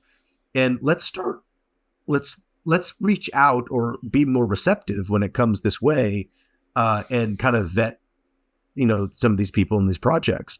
Because look at the opportunity that we have. One, we get to do something we enjoy, which is, be on camera and play characters and then work together if we get to do it together. But then we're also creating an environment where we're supporting someone that's trying to do something, and they get to have us, be involved in the project, which is something that they never thought they would ever be able to do. Right. And we started coming up with this mentality, and this mindset was like, let's just kind of look at it. And then I came up with, I think I came up with the simplest common denominator equation to vet the projects. And because you get asked a lot. You get asked a lot on Instagram. You get asked a lot at your convention table. You get asked a lot at the bar after the convention. Yeah. Hey man, will you be in my movie? And he's like, And so we started asking 3 questions. I said, look, do you have financing for your project? Because if you don't have a movie. Right. Yeah. All right. Do you have a start date and a production schedule that you're hitting a button on a camera? And are you willing, because I know you're local or regional or smaller oriented, and this is for most of those, are you willing to do the little bit of legwork, which is a little bit of paperwork, to have Ryan and I being union cardinal, to be able to come and do your thing? Because most filmmakers that are trying to do something that may have the money and a start date don't realize you can get actors to be in your movie. It just takes a little bit of effort and a little bit of education. You have to talk to SAG. And you have to talk to SAG, you have to get a workout and just kind of do it. It's not that hard. No, it's not. It's not that hard. It's just a little bit of something that most people are not aware of. Research. If you can answer yes to those 3 questions, then let's look at the project. Okay. Right. So we started doing that in 2019, and then everything shut down. Right. And so we had to kind of wait to come back to that. And when the world started opening up a little bit, we started looking at a handful of different projects, and we did a couple of them, and one of those was Demons Within, which was a group that was trying to make this movie out of Northwest Ohio, and ironically enough and cool enough, in the small town that they lived in one of the producer's brother's house, which is where we shot some scenes, across the street is a drive-in. Oh, really? That's pretty cool. So they could sit in their front yard and then have to get on the roof. And the roof is much cooler, though. It does. But so we did Demons Within, and it was an opportunity to play something cool and fun and show up in the middle of nowhere, Ohio, and shoot a movie.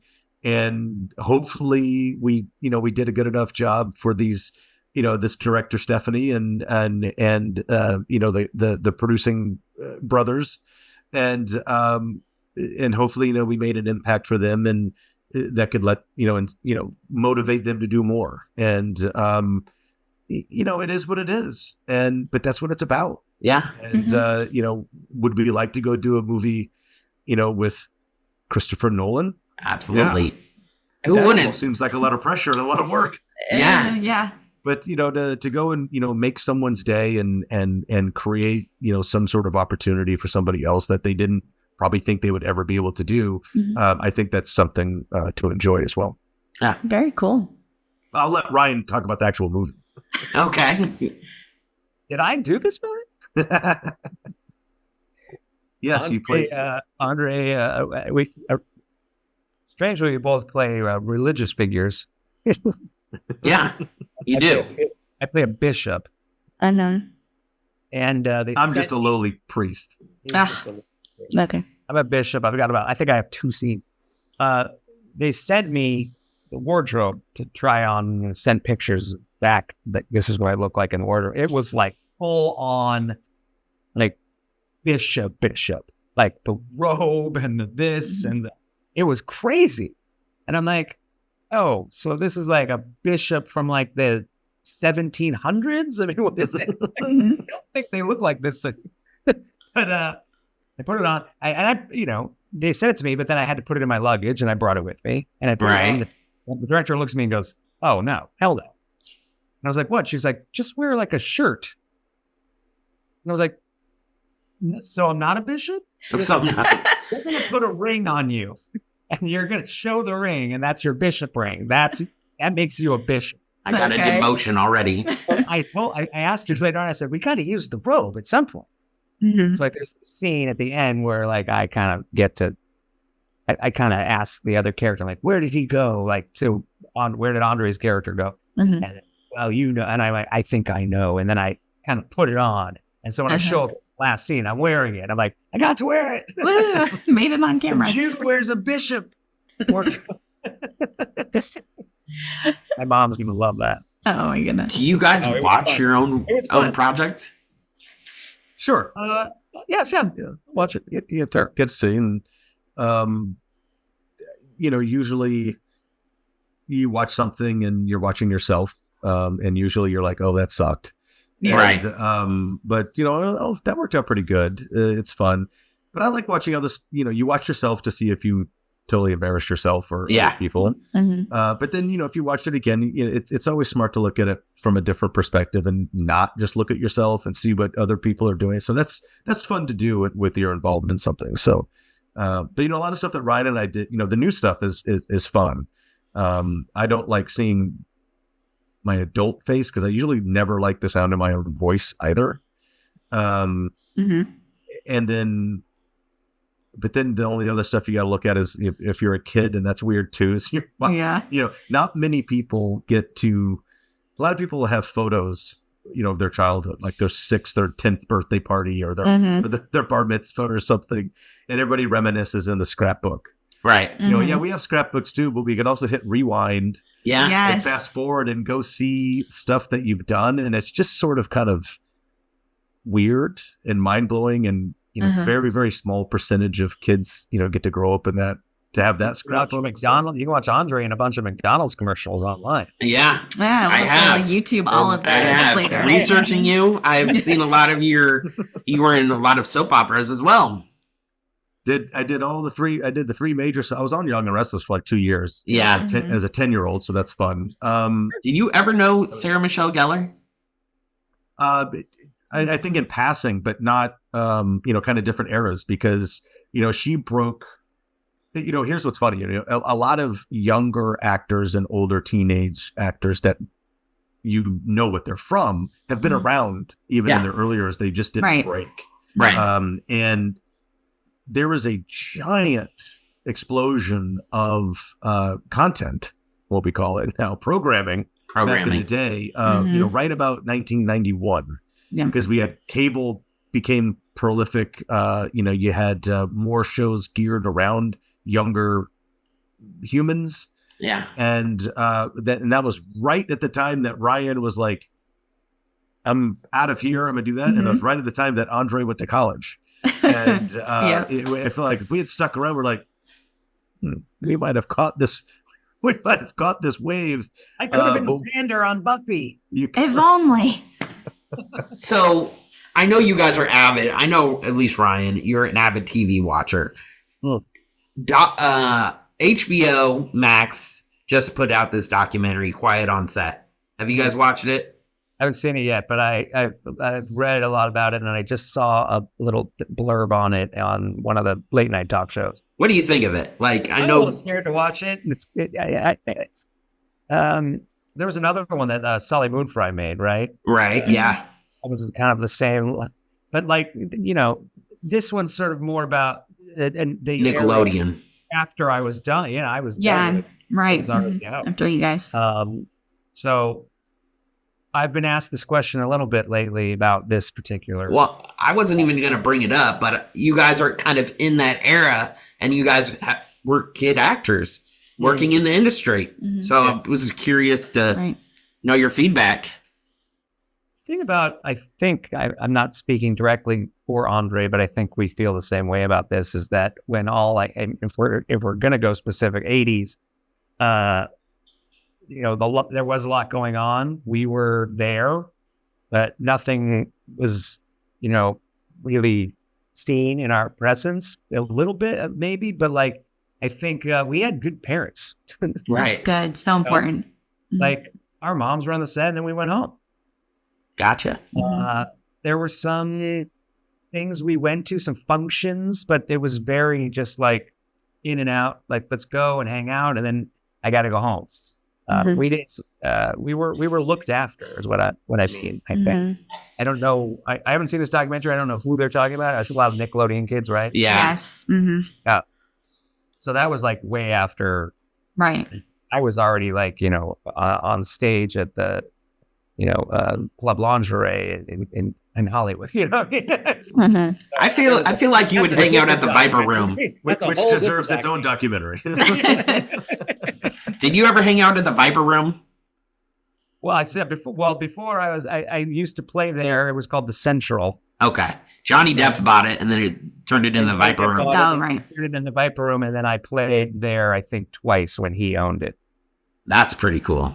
Yeah, but that was already. I think I had already moved to San Francisco, and we came down on a tour, and that was like one of the places. Gotcha. I haven't seen Quiet on Set yet. I guess I'll watch it at some point. A lot of conversations have been. Ryan mentioned what Soleil's Kid 90, which is very interesting. I thought it was very impactful for her story, and for her to actually put that out.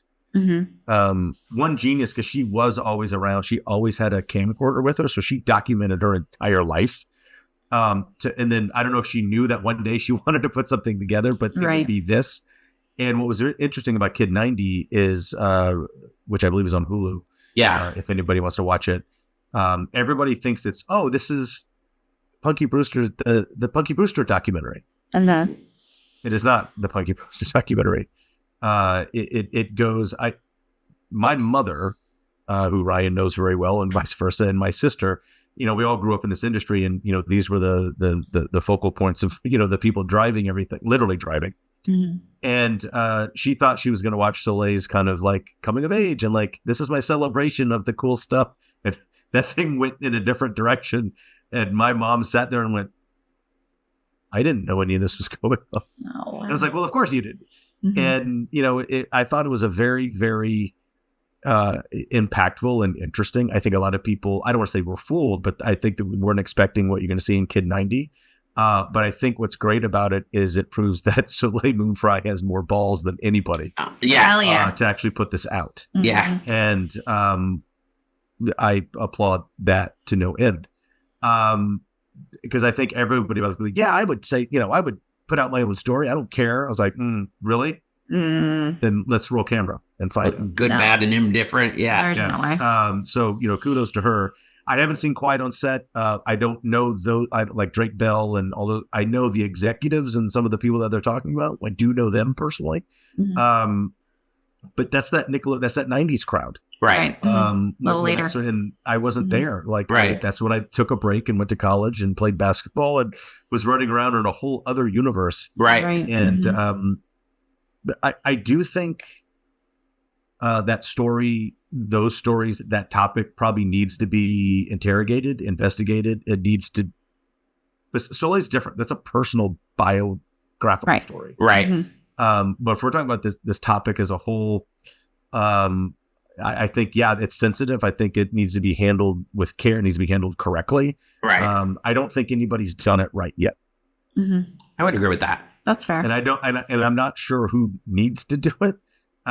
It probably needs to be someone from the inside, but not where it's that maybe it's someone that didn't have a story to tell, but was around, but understands what's going on and can do it objectively. Because most people have an agenda when they're making something. Yes. Or a personal bias. And what's interesting about that perspective is because I've been asked to do that, and I've been asked to be that person.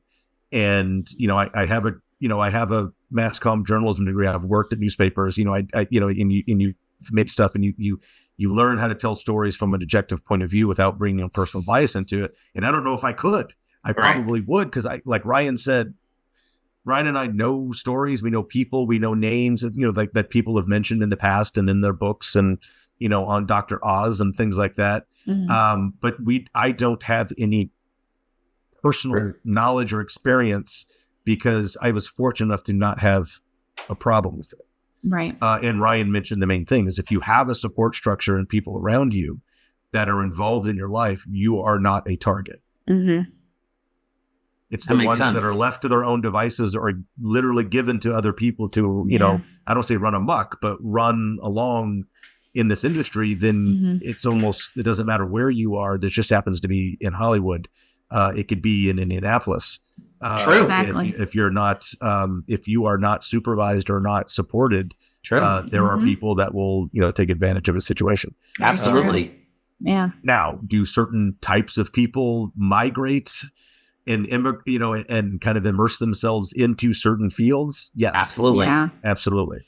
But that's common for every field, not just Hollywood.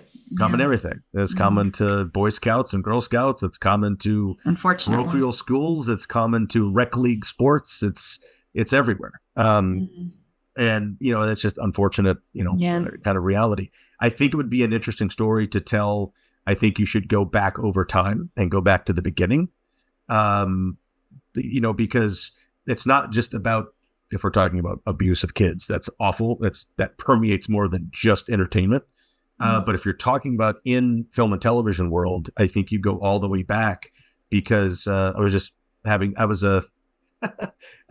you'll like this. I was a guest speaker at 3 high school classes the other day here at my friend's high school. And 3 high schools? Well, no, Wow. 3 classes. Same Yeah. school, 3 different classes, okay. Yeah. And it was fun. And Ryan, we are nowhere close to being teenagers today. It's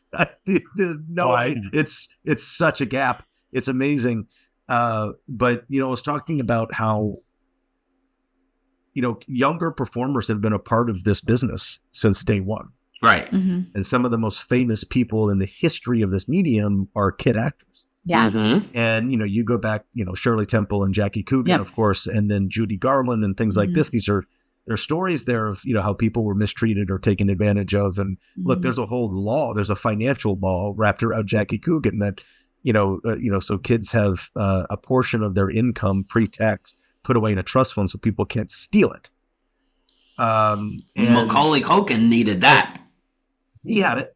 He had it. Okay. But it's the other 78% that is taxed, that is open, that is a target. Right. Currently, right now, the Coogan law, it's 22% of pre-tax money goes directly into a trust fund. That you set up, with lawyers and immatures, whether you're 18 or 21. I don't think 22% is enough. Okay. I think it should be 55% of your pre-tax money goes there because this is your work, your kids. It's just ridiculous. And I think if you're working on that and you work for years and you grow up, you should have something at the end of the day. So true. Right. But anyway, so I mean, I think we got off topic on finances, but No, that is another form of abuse. Yeah. You absolutely. Of course, yeah. And if you're taking advantage of somebody, whether they're an adult or a kid, it doesn't matter. That's a form of abuse. I think there's an interesting story there. I don't know if someone would ever really let you tell it. It would be an interesting attempt. But there's some weird, there's I don't say weird in a bad way, but there's some interesting stories probably to tell there. And whether it's, Ryan knows that there's a fascinating connection to me and actual Hollywood and the entertainment industry of how I even got there because, there's a whole other topic, but my dad was born in Tennessee. Yeah. And was given to the state orphanage because he and his sister were given to the state orphanage because their parents, couldn't raise them. Lo and behold, the lady that ran the Tennessee State Home for Children was selling kids for decades. And there was a whole nationwide network cabal of that she would actually either take kids from the orphanage, unwed mothers, or she would straight jack kids off the street. And where would she sell them to? Oh my God. All people with money. You need a kid? It's like Oprah. You want a car? You want a car? You want a car? It's insane. Keep going. Yes. I'm fascinated. Keep going. Yes. And so my dad and aunt were given to the orphanage. Their aunt and uncle shortly after that came and said, "Hey, we're here to take these 2 kids home with us. We're going to take them." And the lady said, "Oh, they've been adopted. I don't know where they are." I think they were still in the back room because they hadn't been transported yet. But there was a individual who originated in Nashville, Tennessee, who was somewhat of a country music kind of starish type thing that ended up in Hollywood and was her conduit. And my dad and his sister got put on a train and shipped to Burbank, California, and was given to a couple. And my dad was sort of the freebie. Like he was the twofer because she wanted a daughter. My dad got sold along with his sister. And ironically, that guy was tied into the entertainment industry in Hollywood in the 30s and 40s. And he was someone of note. And then my dad being transported to LA because of someone in the movie business. And then they ended up moving to Central California and then met my mother. And then my sister came along and everybody moved back to LA. And my sister started working into business. And then I came along and I didn't know this until decades later. I just can't imagine like my dad going, this is a weird full circle. Mm-hmm. Yeah. So but that's also a story that, you know, if I ever buckle down, I'd really like to kind of show and tell. You'd like to shoot a script for that. Oh, yeah. It's, well, I think it's a narrative. I also think it's a narrative documentary. There's for sure. And we didn't know it until just a few years ago that, well, gosh, now it's been 10 years, that there's actually an annual convention of the children of Georgia Tan, who's the lady that sold all these kids.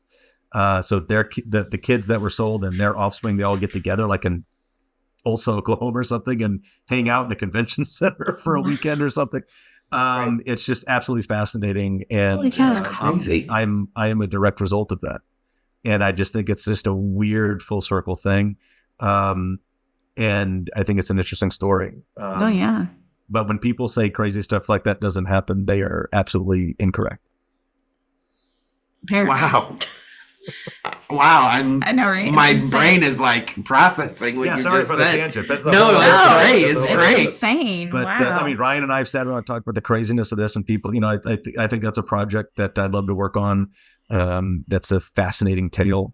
The only thing I regret is when I was really learning more about this was right when my dad was on his way out and dying, and I didn't put him on camera. About that. I didn't put him on camera.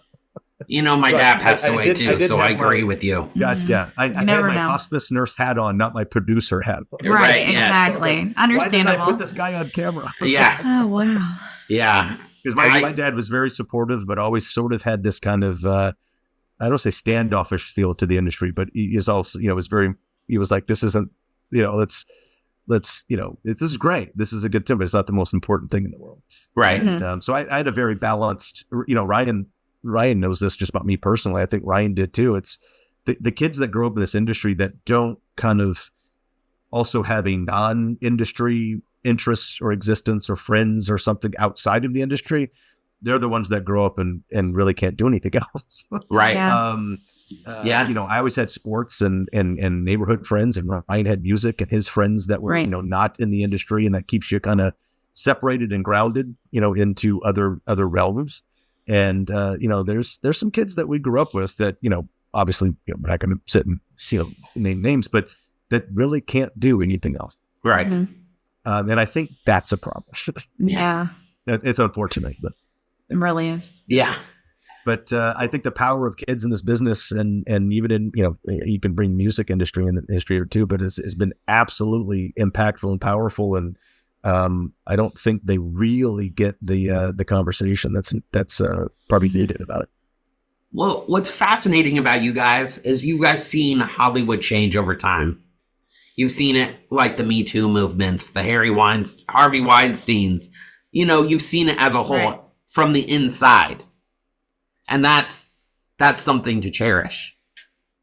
Yeah, and I think, you know, the other thing that's very interesting is, you know, Ryan and I have a unique perspective because we were so young in this industry, but that's not the norm. Like most people enter this industry in their mid-20s because they move from college, or they're the popular kid, or the cheerleader, or the funny kid, and they come to LA after high school or college. And then Ryan and I did not experience Hollywood in our 20s. We were out, we were gone. Right. And so we come back and go, y'all are crazy. Yeah. Y'all are nuts. But this is when they entered in and then, you know, I don't have that experience of Hollywood in my 20s because I was doing other things. Right. And then I went back. I think the boom of reality TV was a conundrum in Hollywood because everybody wanted to be. The landscape. It really did. Everybody wanted to be a star. Yeah. Yeah, and it it wasn't made about it performing. It was about exactly. you didn't have to perform and be good to be a celebrity. You could just be an idiot. Exactly. Yep. And so now How do I get most on of the our cover of People magazine? I'm just gonna be a total idiot, and they don't care. Right. I look pretty good in the And- mirror. I'm gonna make a self-tape. I'm gonna send it to the Bachelor, Bachelorette, There you go. Paradise Island. They're just gonna send it all out, and maybe something's gonna hit, and then they go on the show, and it's like, should I be the villain, or should I be the super nice one that's like, oh, I'm I'm in the corner. victim. I'm the victim. Yeah, everyone's of the picking villain. on me. Then everyone like latches onto those people and has Mhm. nothing falling in love or whatever the fuck. It's just about like, how do I get a deal to like hawk a product on my Instagram or whatever kids use these days? Yes. Well, look, you worked in reality, and Ryan's, talking about reality. Reality was the gateway to the instant celebrity that we now have. The Instagram and TikTok celebrities, Yes. rap celebrities. That it's a force. It's a thing. But that was just, I think that was just the gateway to it. Yeah. It was short lived. But now, I mean, the entire networks that used to, I want to sound woo-woo here, but entire networks that used to produce art are now just producing reality. garbage. Just Exactly. The word garbage came to my mind too. Yes. Yes. Garbage. Yes. I was eating I'm looking at you, MTV. breakfast this morning, and my girlfriend had on Vanderpump Rules. I've never seen, but now I have to watch it. Oh, But this we is also the worst. laugh at. She hates it too. She thinks it's a joke. We're laughing at that. And I'm watching this, and I'm like, "What is this?" I heard the name before, but I never thought that it was like the name of someone's name, and they rule. Or whatever. Oh, is it their rules? And I'm like, "What is Vanderpump?" She's like, "That lady is like, okay." And then she has a bunch of these minions, and I'm like, "How did they get on it?" They were all bartenders at her bar or whatever. I'm like, Okay. I was a bartender, and now he's a famous person. Yeah. Like, I mean, that usually is how it works with actors. Right. Yes. Not with Yes. just random people. You don't get to be famous because you're a bartender, and then you're still a bartender. Right. You're Right. a famous bartender. Right. we- And now you're Exactly. on a house and everything. There's like other reality shows, and you're like on other programs, and you're famous for absolutely fucking nothing. Nothing. Exactly. You're whiny, and it's just people arguing. Yes. Yeah, that's all it is anymore. Oh, my dog. And then I don't like you because you told me the other day that I'm like, this is a television show? Yes. The I whole mean, premise. Yeah. I'm not knocking reality television. I got my start there, Arguing with my but girlfriend. It's but like a it show. just Yeah. Just film it. That's it. what I think that started something different. The whole culture in Hollywood changed. It Hollywood is no longer Hollywood. it changed from Atlanta. producing good movies to That's true. Atlanta. Yeah. Yes. No, you're right. You saw the early days of reality shows of what was popular. But if you step back, not as a fan and not as someone working in it, and objectively observe reality television, Yeah. there is it's the same thing as pop music. Yes. There's the three chords that hit your brain, that secrete the juices that make you go Yes. And reality show is about the visuals, the colors, the speed of the cutting, Yes. the format, and it's all repetitive. Yes. And it's all the same shit. Yes. No matter whether you're watching Jobs or Vanderpump Rules, it's the same cadence, it's the same tone. It's absolutely It's the same. It's the same ideas. And earworms. they don't care about anything else in the world but what is happening to them at that moment. And then it guides you to buy shit. Isn't that, Yes. Yes. I'll say something like, they'll show like we'll be watching something else, and then you see the ad for like the new Bachelor comes on tomorrow, and I'm like, what? No, and I'm like, we'll put on the first episode, Right. and then I'm like, oh, that girl's a bitch, and then I'm in. And Yes. I gotta see how this is. So 'Cause you can't help it. It's just like kind of like, let's watch some dumb TV is what we call it. That's true. TV, or do you want to watch Fallout tonight? I'm assuming you watch Netflix. Yeah, of course. So there is a show on there, Jailed, Unlocked, or Or unlocked. It's a new show. It's trending on Netflix right now. It has 8 episodes. It's a reality show. We watched it, but I kind of kick myself. I'm just like, I want that time back. Yes. But Hey, do you remember who won last? Who was the couple last season that like were together? We always go, I have no idea. Exactly. Exactly. And I'm like, I could have been watching like On the Water. You know what I mean? Yeah, like something else. Yeah. It's just two people yelling at each other also. Garbage. Yes. Yeah. Yeah. It's such 2 hours of complete garbaggio. And I think, even like Dune Part 2, which I haven't seen yet. You know what I mean? Like just something like with a little substance, even. So I'm a TV junkie, but not reality. Movies are great, but like procedural. Like, I love. I'm like the CSIs and okay. What's your favorite TV shows of all time or current? Anything. Both. Both. This is a whole other episode, dude. This is crazy. I can go on with days.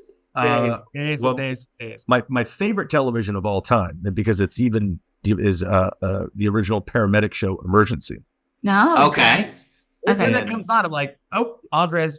It comes on MeTV every morning at 7 a.m. and there's 4 episodes and I watch them all.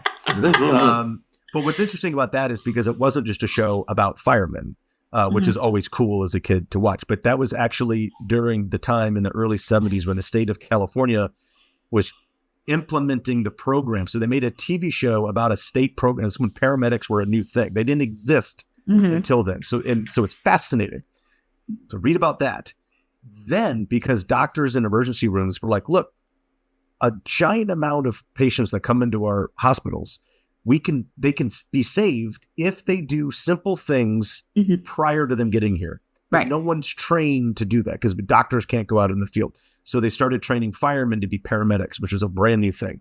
And it's fascinating. But then when you watch the show, if you watch it from a storytelling and a production, it's handheld, it's gritty, it's fast. And then it's super cool because you actually see the rescues and them tying ropes. And, there's a plane caught in a power line. And you're like, this is fascinating. Blew my mind as a kid. So it's actually a great show to watch as an adult. And then my favorite show of all time is ER, the original ER. Okay. But I love big tentpole network shows. And currently, I've always been a Law & Order SVU fan because I knew Mariska Hargitay before she was on ER. Okay. And then,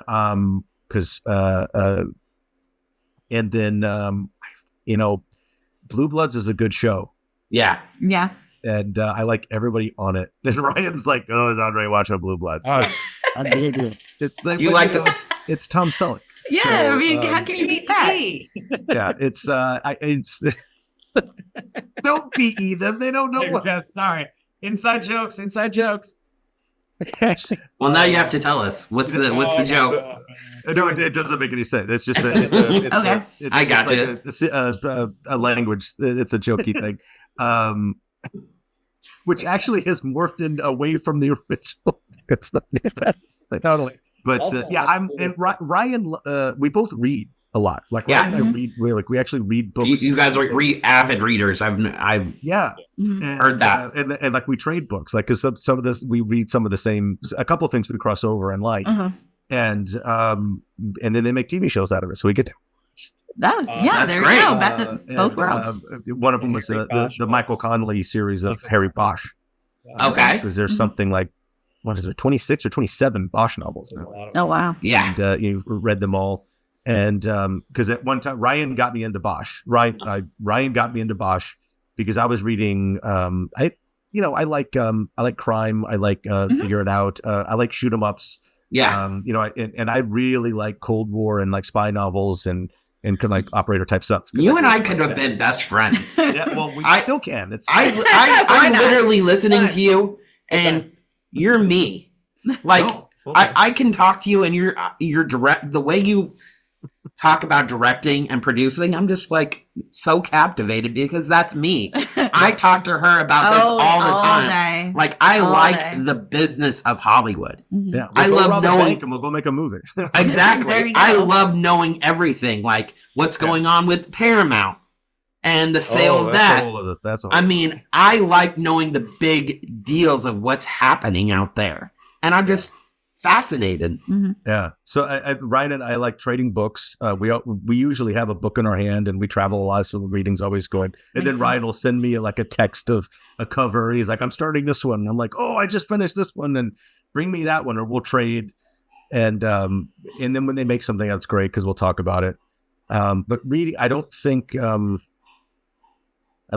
read enough. Yeah. No. I agree with you. It's tough. How does somebody send you a book? Through the mail? Yeah, I have a book I'll send. I'll I have was a book. going to say, maybe you should start with, I have a book I can send you. Yeah, I will send you a book. I'll send you guys both a book. Yeah. But let me know how to send it to you. Yeah, off the air. I'll give you the address to send it to. I think reading's great and fun because it turns out, just going this way a little bit about reading, is that don't be sad. I recently had a double retina detachment surgeries. Are you okay? Yeah, I'm fine. Okay. Can't see that well. Okay. Oh, wow. When I read now, I can't read an actual book. You need a Kindle? See it on a Kindle. I know, I got you on that too. I'm a book guy, and I know that's snobby, but I'm a book guy. So I've tried really hard, and I do sometimes, like, I'm just like, come on, you can see that word, and then it's like, can't. So like, I either have to be like a total nerd and get like an old man like book, big print thing. Yeah, like giant letters. Yeah. And, like, I'm telling you, large print is the way to go. So I've done it on reading on my accident. I've ordered a large print book by accident twice. And Okay, I you love told me. it. I get this book in the mail. I'm like, it's this. What Like is this? so What thick, is right? this? Oh my god. and I'm like, That's oh, hilarious. it's so annoying. And then I start reading it, and I'm like, this is fantastic. So much easier. Well, yeah. So it's funny. I had patches over my eyes. Yeah, Ryan was in bad shape for a while. Oh, I'm glad I know you were in bad shape for a while too. Well, yeah. Who, me? Yes, you. With your almost heart attack. oh yeah. When an almost heart attack, that thing almost took me out. So, Yeah. yeah, I had a massive heart attack on July 3rd of 21. Are you doing okay? And yeah. Uh-oh. Yeah, it's what was that? Yikes. I can joke about it now because I had one and I know what it goes. Yeah, it was a weird experience. Super. I joke about it because it's scary. Oh, for Yeah, sure. yeah. After the fact, it's a massive amount of experience in a very short amount of time. And I already had one for everybody. I told Ryan, I was like, "Don't have it, don't do it." I did it. Not I recommended. did it for everybody. Yeah. It's like, don't do it. So it was something that kind of, they always, I guess, come out of the blue. But yeah, I think there was a couple things that conspired, like 3 or 4 or 5 things that conspired to jump up and get me on a Saturday morning. Yeah. But a couple things conspired in that right timing to where I didn't end it right then. So it was bad luck to go through that, and there was 2-3 things that were absolutely timed and where I was and who I was with. It's the only reason we're talking. Gotcha. Wow. So it's it was certainly. I think I called Ryan that day. I think I called you from the or my sister called you or something from my phone or something. There was someone else, but yeah. They texted. Oh yeah, that's right. I did have her call. Yeah, it was a weird experience, and a lot of people have it, and a lot of people don't make it through. Like I said, there was a couple things that worked for me, and I had about 10 minutes. Yeah. If I didn't get to where I was a little bit, it was curtains. Yeah. Yeah. Curtains. Yeah. By the way, real quick, totally different tangent because I didn't tell Ryan this yet, but right now on Max, they're showing the TCM Film Festival programming. Yeah. Right. No, I did not know that. Yes, if you go on Max, the TCM Classic Film Festival that they're actually physically doing in Hollywood. Right. Okay. It was late the other night, and I was like, I think I've seen Turn It On. 1936 Sabotage. Hitchcock. Oh, I told you. Did you watch it? I totally watched Sabotage. I was like, I'll start it and I'll probably turn it off. Never watched it. Watch the whole thing. Those are the best movies. It's so good. So yeah, I watched Sabotage. So How about you, Ryan? What is your favorite movie or show of all time? I don't do the favorite movie thing. Okay. It's Too much? It moves. I mean, everybody always says this. Because the answer is Pitch Perfect. The answer, what? Oh, okay. The answer is... That's a good show, though, too. I will get off the air, and then I will go somewhere else, and I'll be like, damn it, I didn't say that. Right. Mm-hmm. Now Every everyone time. doesn't know that, you know, your viewers, your listeners, they won't know that was my favorite movie. I will say the best movie ever made is Close Encounters of the Third Kind. Oh, I agree. Okay. About self. And After Hours by Martin Scorsese. I heard Spielberg's calling you tomorrow. Here I go. I hear Spielberg's calling you tomorrow. Please. I wouldn't believe it. TV shows. I think I can give you 4. Okay. What? The Twilight Zone? Okay. Okay. Probably the greatest show ever made. Okay. Number 2 is probably Buffy. Okay. Okay.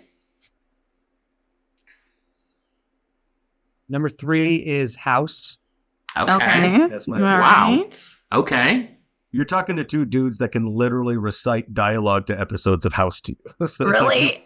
I don't Oh, even it's so, think he Lori just watched it for the first Yeah, time I a binge couple months watched it ago. on Hulu. He'd never seen it. And I was like, really? It was on. I was just like, yeah. But from episode 1 to the end. House was the one that I really liked. I mean, I could go on and on. Mary Tyler Moore, MASH. I mean, we can go way back. We can go now. The original Bob Newhart Really show great was stuff great happening now. Please, whatever you do not watch Baby Reindeer. You will never sleep again for the rest of your life. Especially. Didn't we start that yesterday? Baby, yeah. Yes, we just it was started so that boring. yesterday. Tell you later. Do I have to get past the first episode? You should not watch Baby Reindeer. I guess, We met a. Who did we meet at the con? I don't know. Someone told us to watch it. I can't remember. And they were like, check this out. And we were like, okay. So we started it yesterday. Terrifying thing I've personally ever seen, but Ooh. Oh. And Okay. I couldn't even get past the first episode. I was like, and it's Well, that happens in the new, Keep going. in the new You won't shows. sleep ever again. There's a documentary series about this person named Natalia. Did you see this? Yes. the orphan girl. She was, yes. Someone adopted her, and it appears as if maybe she might have been like an adult. 30. Mhm. Yeah, when they adopted her, she looks like a little child. Mhm. And Yeah. then she bonkers on everybody. And it was Yeah. Yes. I used to have nightmares about the twins, the Grady twins. Okay. Yeah. I used to not be able to sleep. And even Andre knows, like, oh my God, like, look, they're good. I'm like, oh, yeah, look. Someone's like cosplaying now. Yeah. Look, gone. It is now this Natalia person. I'm like in the bathroom and I'm like, is she behind me? Oh my God. Like, I'll sleep on a certain side of the bed because I can't face if I'm not facing the door and she's going to come in. Yeah. The door, like, now it's this person. Wow. Okay. Yes. Natalia. Don't Yes. wink, wink. Don't watch. Baby Reindeers. Gotcha. Yeah. Gotcha. The new thing that I watched currently, and I haven't talked to Ryan about this, because I'm also a science guy. I like to read stuff that Mhm. that most people don't. And Three Body Problem was an Oh, interesting gosh. show. Okay. We haven't started it, but it's on the list. Yeah, for us to watch. Yeah, Wonderful. yeah. So it's I didn't like it at first. I'm like, I what am I didn't either. I was like, I don't like these people. I definitely don't like this character. But let me tell you something. And I'm getting the courage to actually tweet this on X. See what I did there? Yeah. You're so cool now. You're so hip. I am so fine. I think Benedict Wong should be the next James Bond. They already picked the next James Bond. Yeah. Fire him. Fire him now. Get rid of him. Immediately. Benedict, no. Whether you like Three Body Problem or not, he's so good in this. He's great. I'm like, that should be James Bond. Gotcha. No, we'll definitely have to watch that. Are you A guys- whole other take on Bond? Are you guys going to be directing any more docs coming up? You know, if you want to go make one, like I said, go rob a bank and we'll make it. How much are you looking for in financing? It depends on the story and the footprint of the production. We can make So the reason why I asked you about the strike is I just shot a documentary about the strike. It's on my Instagram. It's called Crisis in Hollywood. But I talked to Ernie Hudson out there. I was at Paramount. I was at Disney. I was at Netflix, and we were talking to people like working actors about why this hit you so hard. And I shot it. And I just released the trailer, so I'll tag you in it. Oh yeah, absolutely. Yeah, can't wait to see that. You know, I think documentaries are fun. I think they can be. You know, Ryan and I, co-hosted a show that I created called Short Ends. Okay, and it was a great show, and I think we were awesome in it. And we had a great producer, Ben McShane. It was just it had the wrong home. So you already I sold it to the wrong place. But it was about short films and and people that make shorts. Because we wanted to showcase, their starting of a career and see because there's so much good short content out there that, you usually don't get to see. Right. Even in the day of social media and the internet, it's hard to find. So we wanted to curate it and really kind of make our own network of short films and watch these filmmakers, become awesome. Could be. And a lot of them were documentaries. Yeah. And even short form documentaries can be fantastic. Yeah. Yeah. And you can squeeze in a story in a short film. That's great. You can do that. Kind of a little tough, but if you can squeeze in a documentary in that amount of time. Yeah. Yeah. Those always blew my mind more than a short film that you made in your backyard, which I call pizza and beer movies. Yeah. No. You said I'm going to get some beer and come over and let's make a movie. But like, when I saw the documentaries, I'm like, how did they tell me the tale of this specific subject in 30 minutes? Yeah. Right. Mm-hmm. And there's different styles. It was blew my mind. You get to see them all, different when you're doing a historical kind of archival piece and you don't have actual video test, like Ken Burns will do about the Civil War. Oh, yeah. There's no BTS footage of the Civil War. No, definitely not. No. Here's a doctor sawing the leg off, as in the background. But so there's different ways to tell it, and you move stuff, and I think his stuff is great. I thought his biodoc series of the history of country music was fantastic. Absolutely. Also mentions the guy that trafficked my father. What? But I don't know if Ken Burns knows that part of it too. And then you see something that, like Current or something that's just doing something on their own. That's kind of like, man on the street, just guerrilla running and gunning and telling a story. There's so many different ways to do it. Right. And, I think they're hard to do. I think they're fun to do. Yeah. Everybody has always asked, since Wolfman, but Henry and I approached Wolfman from a different angle. Perspective. Right. Mm-hmm. And we didn't want it to play like an educational documentary, like a where are they now or a how it was made doc. And so we put that together. But it's all Henry's skill, right? To actually, but we frameworked it to play like a narrative because it has a beginning, a middle, and an end. Absolutely. And each little segment has a beginning, a middle, and an end, like a good movie will. Yeah. And whether it's a scene or the whole movie or an act. And I think that's what make Wolfman pretty good because we it was great, not just pretty good from the start, and appreciate it. It was number 2 on Amazon. You know that, right? It hit number 2 on Amazon. I think it actually hit number 1 as well. When I saw it, it was at number 1. Mm-hmm. Yeah. I'll send the Oscars in the mail. Yeah, love it. And you don't forget to thank the Academy as well. That's right. You on a daily basis in the mirror. But I think, when we're telling stories, you ask, make documentaries and everybody wants to, to make different type of things. And I think documentaries are not easy to do well. No. But, movies, like I talk about this with Henry all the time because we work on projects, and Henry just had his first narrative feature that he wrote and directed that dropped on Tubi last month, and it's doing well. And what do you think of Tubi? You know what? Say the name of the movie. Henry's movie is called The Camp Post. So okay, I was wondering. Go watch The Camp Post on Tuesday. I'm trying to signal boost my guy, and I totally forgot. What do I think of Tubi? I like Pluto TV also because it has a Jeopardy channel and a Blue Bloods channel. But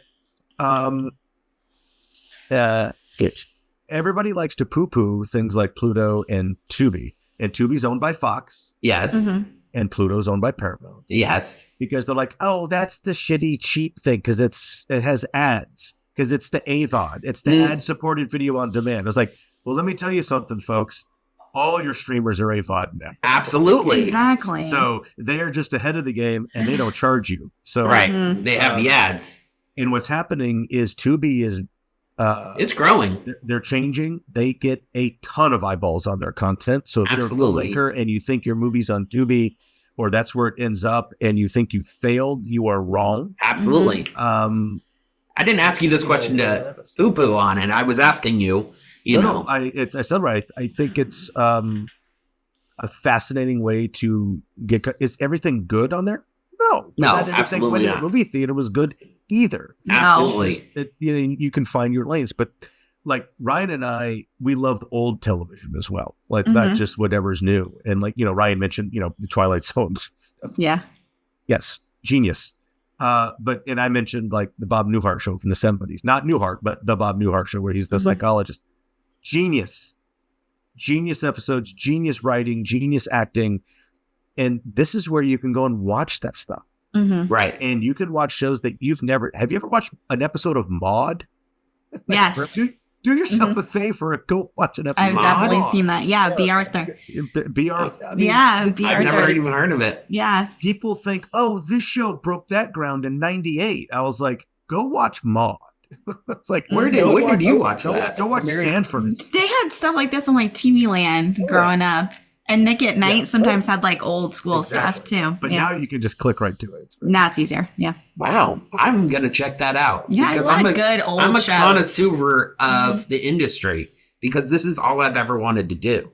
Yeah. 70s sitcoms were where they were more, I don't want to say subversive, but they were very, very topical. Okay. And done very well. And sometimes done in your face.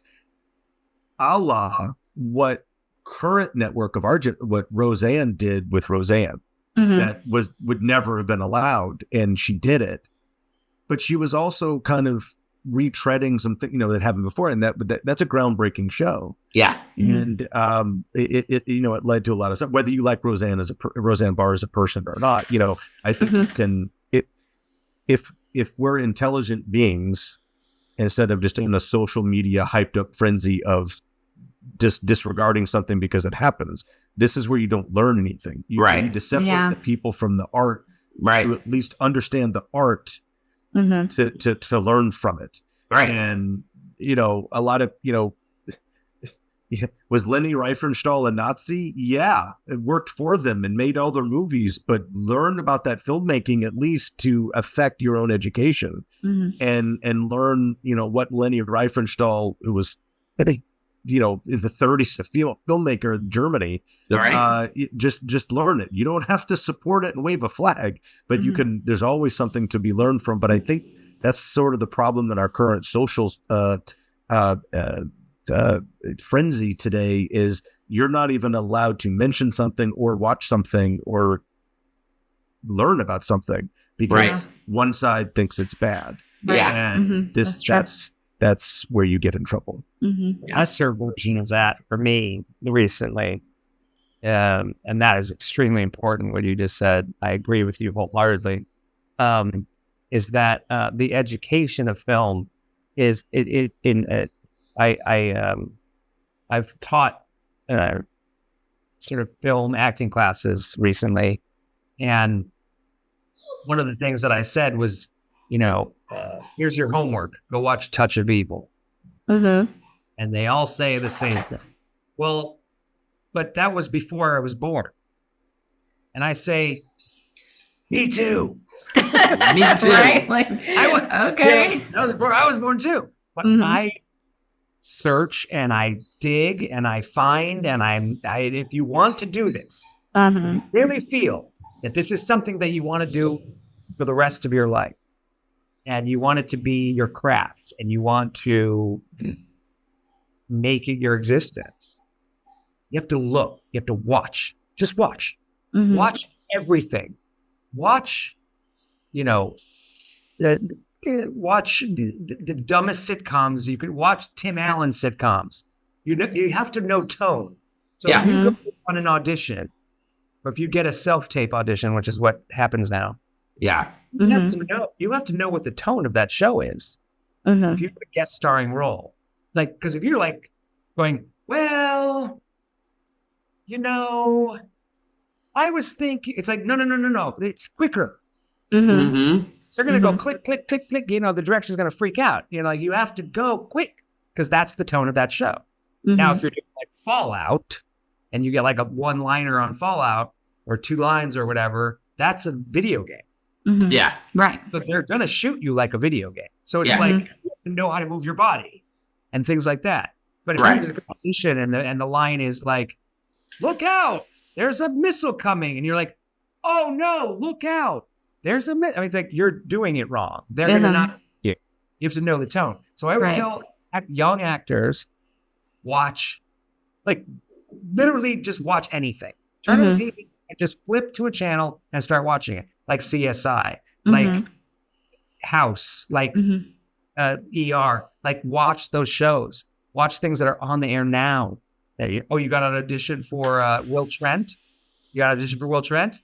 Go watch 6 episodes of Will Trent. Yes, I didn't before I sent in the tape. Were you trying to get on Will Trent? I had an audition for Will Trent and I didn't watch. I was like, I didn't know the tone. I was like, I'm gonna guess. And you I'm did gonna gonna get. guess. Did they book you? a show. No. No. You should have lied to me. Like, yeah, I got like 6 episodes. Come on up.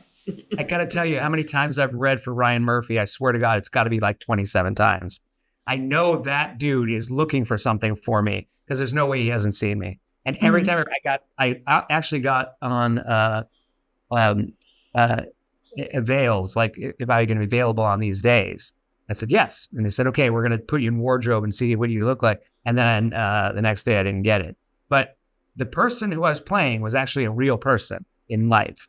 It was for the television of Hollywood.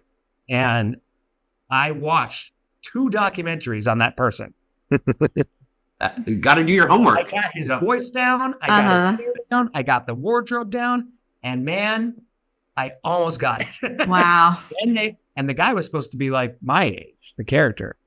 And then they went with someone in their 20s. And I'm like, okay, well, there you go. You have to make it a little different in Hollywood now. But do your research, is all I say. Just do your research. Watch as much as possible. Speaking of that, I had a class that I used to have to watch programming and write a paper about it. Mm-hmm. So I would have this class every Wednesday. So I'd have to write a paper about the news and what happened in that week of the news. And I'd have to write a paper on it. So I got you. It's a lot of people, they don't, like Ryan who always says it, like you meet someone like, oh, that's in black and white. They're like, so So Who what? cares? You're right. Well, there's subtitles. It's like, yeah. you don't know how to read? Can you Let me ask you this question. Do you Even filmmakers, like new filmmakers, don't want to watch something in black and white. It's like, well, then you need to learn how to light something. It's Right. completely different. Right. And you're lighting on film. It's Right. like you don't know what you're talking about. It's crazy. What do you usually use to light? What's your go-to kit? Do you have a specific lighting brand you like? You know what my go-to kit is? Whatever Hire the student. people that know how to do. Okay. Hire the ones who get it. I just felt like you might know that answer. I am smart enough to know that there are people that do this and are good at it. No, And I got you. I I got would- you. I would love to. I would love to be professional. An actor. I know Yeah, the- that I is know your the- I know lane. the My basics thing of is, what I I'm always say, trying to tell do. me where to stand. Tell you where to stand. Fair enough. I'm Stand here and say these things, and then walk over there and say it. Got it.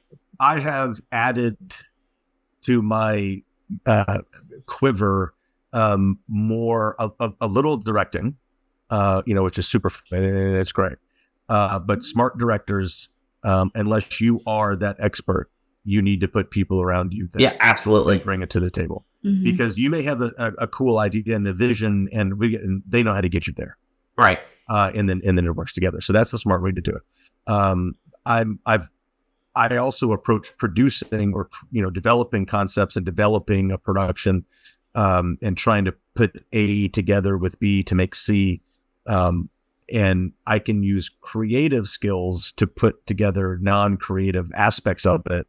And I've found out that people respond to that as well, because it's usually not, usually don't have, that side. So, it's hard being a creative.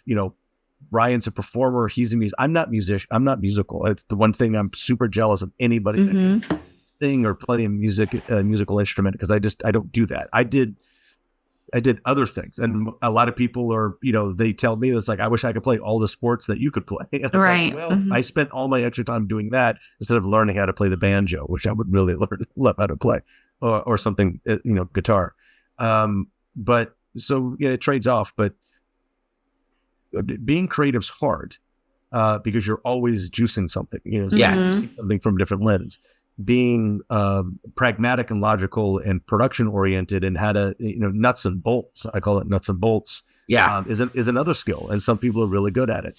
And if you could be a little proficient in all of it, then it helps, I think, because some people just can't go to the other side of the aisle. Right. They just They're stuck in their lane, and they're like, "It's where I'm at." I'm so good at creative, or I'm so good at nuts and bolts that I don't understand creatives, and vice versa. Right. And so if you can kind of get in there, but I've always found that personally, and Ryan and I have talked about this for years. People, Ryan and I both know, we know an inordinate amount, a little bit about way too many things, like, because we read, Right. we watch shows, Sure. and we know history, and we understand things. And it's okay to know a little bit about a lot. Right. And Also, there's a thing that I always think about art in general, whether, art's an umbrella, whatever, creative, plumbers can be artists to me, a welder is an artist, no matter what it is. But I've been doing a lot of writing lately. And the best quote I've ever heard about writing, I guess, was from Stephen King.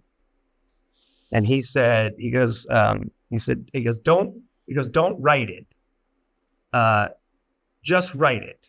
Don't write it right. Just write it, and then make it right later.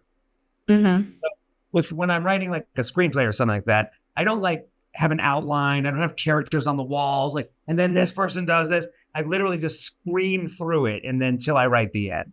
I know the beginning, I know the end. I just don't know what's in here. Gotcha. Here, in this middle part, is like the end. And then I'm like, oh shit, what is this? Gotcha.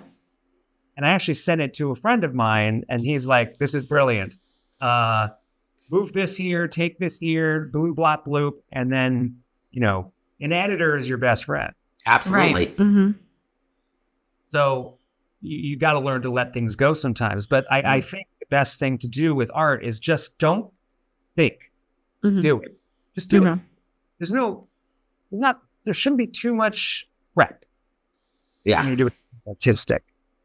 I mean, obviously, if you're making a film, like pre-production and all that. Right. That's different. That's different. Concept and the idea is just put it down and see what happens, and then we'll fix it later. Yeah.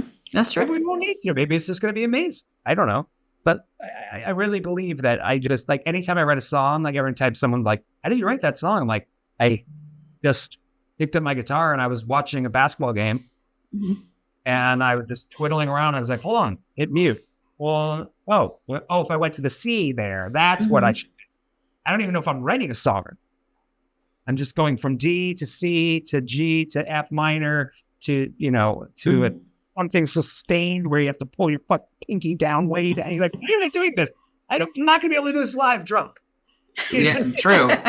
True. It's too far down the neck. So I really just kind of write the basics. Yeah. Then I take it to a band, whatever band I'm in, and I say, "Hey, I wrote this thing last night. I want to hear it." Me, and they're like, "It's pretty good. What if I went in between that? That. Okay, I'm gonna do this, beep, boop, boop." And the drums do come in, the bass comes in. I'm like, take my guitar off and throw it, and I'm like, now I'm singing. I wrote it, but they're doing something else. Yeah. So wrote the basic verse, chorus, bridge, chorus out. Gotcha. That's how it works. And I mean, there's only been one person in music that I've heard doesn't Tom do Petty that. say, like, you know, like he said, someone asked him, how do you write a song? He goes, I don't fucking know. Yeah. True. Okay.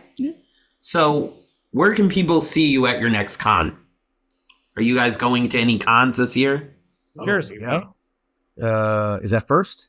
I think I know Jersey. we're doing GalaxyCon in Des Moines. We're doing New Jersey Horror Fest in Edison, New Jersey. Is And that we're doing GalaxyCon in Richmond? the horror con? Is that Mad Monster? No, that's New Jersey Horror Con. It's different. Okay. We know Mad Monster. Okay. That's not that one. This is a particular one. And then we're working on a potential screening again at the Mahoning Drive-In in Northwest Pennsylvania or Northeast Pennsylvania. Okay. And a couple other things. Usually October, Ryan, I'm working on something else potentially that may be in a town that rhymes with single.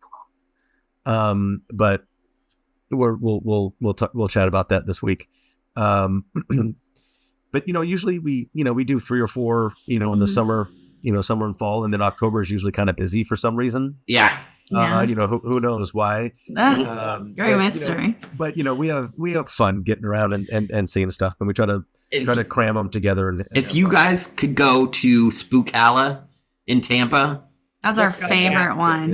Yeah. Well, it's not if we can go to that. Spookala has to ask. So We'll put in a so good what I'm word, going to yeah. do is we get a booth there every year. So one of our big promotions for our network is we do horror cons. Yeah. So that's why I asked you about Mad Monster. I thought about going to the New Jersey Horror Convention, but I have to drive all the way from Orlando to New Jersey. That's a bit far. Yeah. But I'm going to actually personally reach out to them and try to get you guys booked. I'm not promising anything, but I'm going to be like, hey, I just interviewed these guys. They would be great. They were already booking for their October show, and it would be great if I could get you guys on there. Yeah, they want to love the Tampa. Land. Are they in Tampa one? That's in Yeah, it's Tampa. in Tampa. And it is a great show. We just got one. Just wrote me like 2 days ago and said, "Can you guys come to this?" You did? Yeah. I said, "You have to ask them. I don't have any. Yeah. I don't know how to booper with Tampa people." Yeah. So they just had David Arquette, Ski Aldridge, Matthew Lillard at the last one. So it's a big Scream event. But I think if they did a whole Monster Squad thing, it would go over great. People love It the usually Monster does. Squad stuff. Like I always say, just tell me where to stand. That's exactly right. True. So where can people find you guys on social media? I'm really only on Instagram, to tell you the truth. It's just my name, 111. You know what? I'll tell you something. When you hit me back, you actually hit me back on. I DM'd you about coming onto the show. I was surprised that you did that. You guys both. I was like, I'll try. I don't know if I'll get a response. But you guys both hit me back, and I was like, that's really cool. Yeah. Well, it's a lot of people don't respond. I respond, and sometimes it gets kicked down and gets pushed off because you don't have the scheduling, or Right. You get asked to come on people show on on the regular. Yeah. You kind of got to space it out, and it's timing and it's availability. And then sometimes it's just, you know what? I just want to. I'm a little tired. Yeah. Oh, Yeah. understandable. Because we all do. We got a ton of other things going on, maybe. But if that happens, don't get discouraged. I'm saying to other people that may have DM'd or emailed in the past. But that's a great way to connect with people that everybody doesn't think you have access to. Like we were talking about with filmmakers that, Ryan and I always try to tell people, it's like, we meet filmmakers all the time that made something rad that we may see like, on a Tubi or at a film festival. And they're like, I always joke. And I was like, man, I really dug that. And I was like, I read back in my emails and I must have, your request for an audition must have gone into my spam folder. I make a little joke. And they always say the same thing. Like, we would never ask you to be in our thing. And Ryan and I are like, why not? Just, We're actors. yeah, This is why what not? we love to do. And they just have this weird kind of like moat that they don't think that they can cross. And I was like, don't, it's not being offensive if you ask us or don't ask us, just give us the opportunity. Like, Yeah. we'd love to like audition or come ask you to be in our movie. And that's, so once we started opening that up more, it happens, but people just still think you don't have access to people. Mhm. And look, we'll create our own gatekeeping, where it needs to be. So, if you're out there and whether it's Ryan and I, or whether it's somebody else, people have reps that you can go through, but you can also contact us, take a shot, shoot a shot. Yeah. So I guess I'm kind of jaded because I'm in the industry and I look at it like these are just me reaching out to another person in the industry. I like your work. I don't get starstruck because I've been in places where big, huge celebrities are, and I'm just like, that's just another person walking in, because I just Probably an asshole.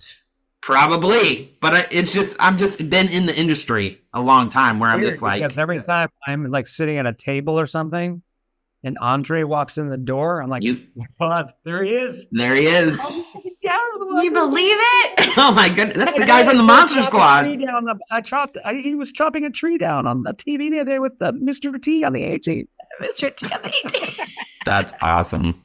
You were looking to where you're going to get that in tonight. Or Wow. I was trying. I really was. Get it in there. Trying to find an opening. Get it in there. There it was. That's too funny. So we're gonna ask you guys a big favor. Yeah, okay. Each one of you, we'd like to get a drop from you. So if you could say your name and you're listening to You Can't Kill the Boogeyman podcast, that would be great. Do you want it together or as individuals? Separately would be great. Cool. Go ahead, Ryan. Hi, this is Brian Lambert from the Monster Squad, and you are listening to You Can't Kill the Boogeyman.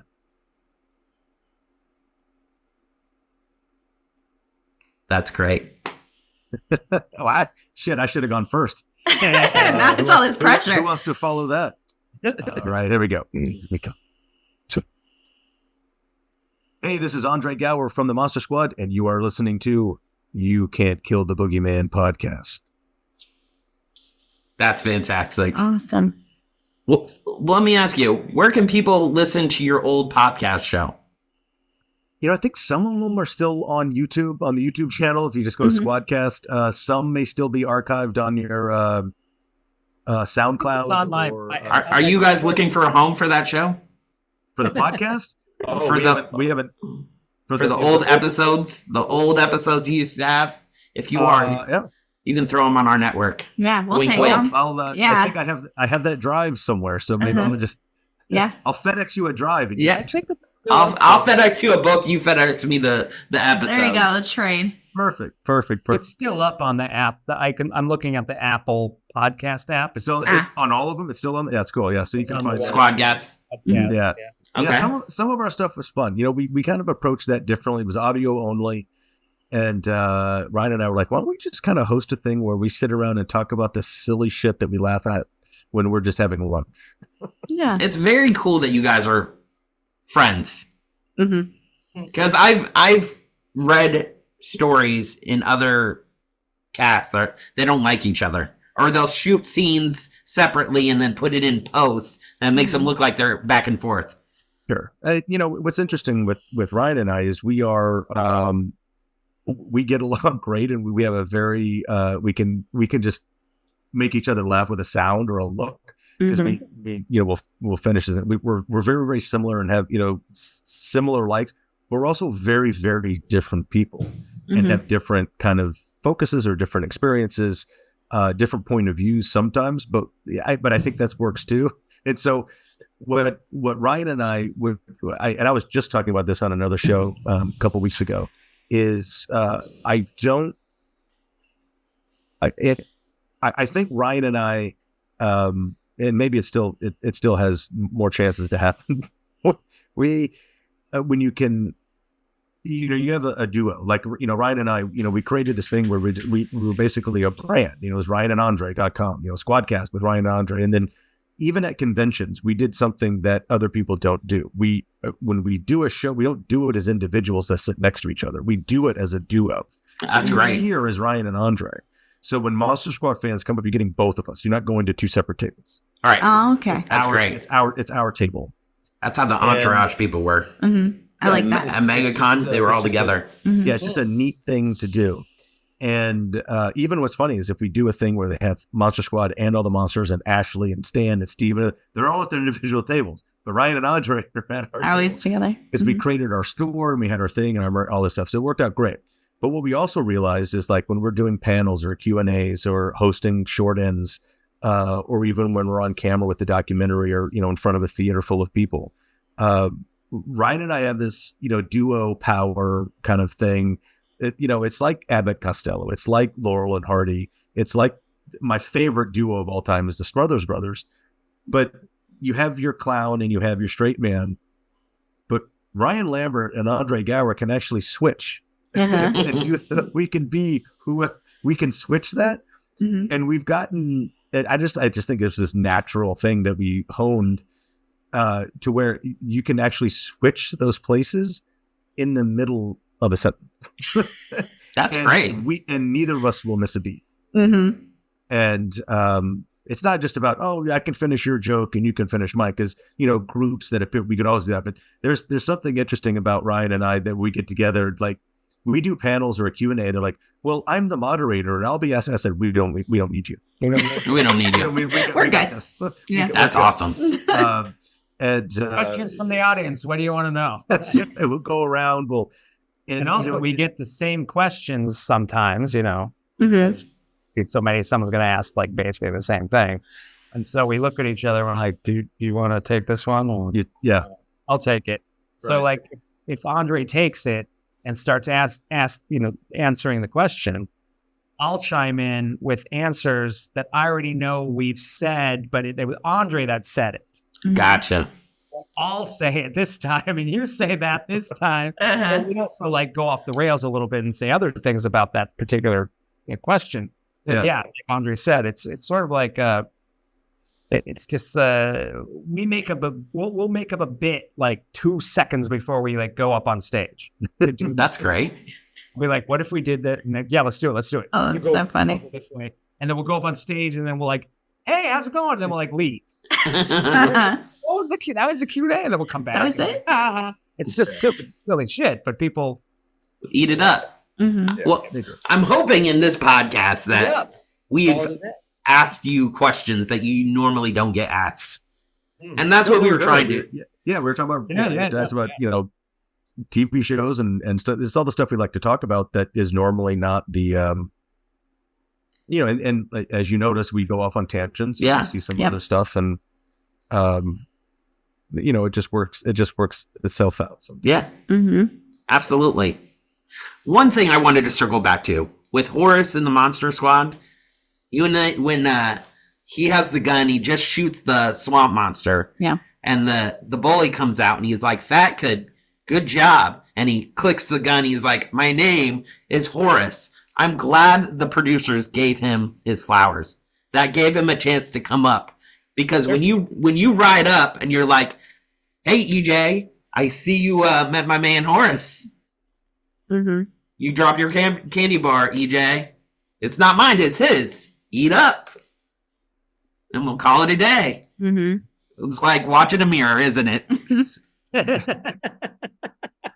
I was gonna. Yeah, that was a great reading. Yeah. No, when you're talking about Horace, Ashley Bank has said, she said it originally, and then we always reinforce it, that of all the characters that everybody connects with, because everybody grew up wanting to be a Rudy. Some people were the Rudy of their group. Mm-hmm. Some people were the Shawns. More people. I mean, it is a vast majority of people identify and connect with Horace. Yes, yeah, and as that character. And Brent Chalem, was no longer with us. Right. Brought through no concerted effort, the kind of genuineness and the authenticity of that character through his own, naivete almost of right, and innocence of it, and just connected with an entire planet of people. Yeah. But that character, it's on the page. It's supposed to be. That is the You said it's giving us that's his moment to shine, and Ashley always said that Horace has the best arc inside the movie because everybody else kind of stays and just does what they're supposed to do. Ashley's the persistent little sister that ends up being the hero of the movie, so we see that, we celebrate that.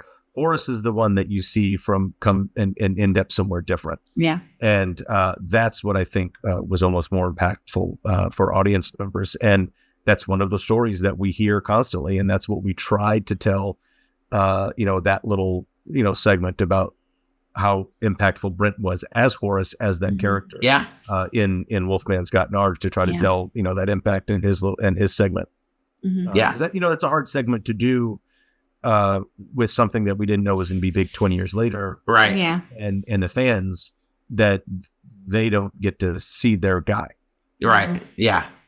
Another thing I wanted to say is scary German guy. How did that actually come up? Like, when you're like, a lot about monsters and you have the Holocaust I just thing. do that subtle thing. That subtle thing that's so impactful when you're watching it. You're just like, I think that's just a Shane Black character description. That there's a lot of throwaway character descriptions if you read drafts of Fred Decker's or especially Shane Black scripts. Like he'll throw stuff in like that is literally just a character description that becomes a topic. Mm-hmm. And one of those is at the who knew that a crappy dorky iron-on decal shirt that said Stephen King rules is going to be a piece of horror genre film iconography. Oh yeah, I designed one that says Monster Squad rules. Mm-hmm. Right, and it becomes something bigger than it originally was. That's the iconography of it. So, and that was literally just a character description in a script. And then I think they go, no, I think he should be wearing that shirt. So the costumer has to go and iron on and actually make a shirt for some dorky kid like me to wear. Mm-hmm. That just becomes a thing. Yeah. And it's not intentional. Yeah. It's just, that's our dog right there. Our dog that's why you see us struggling sometimes.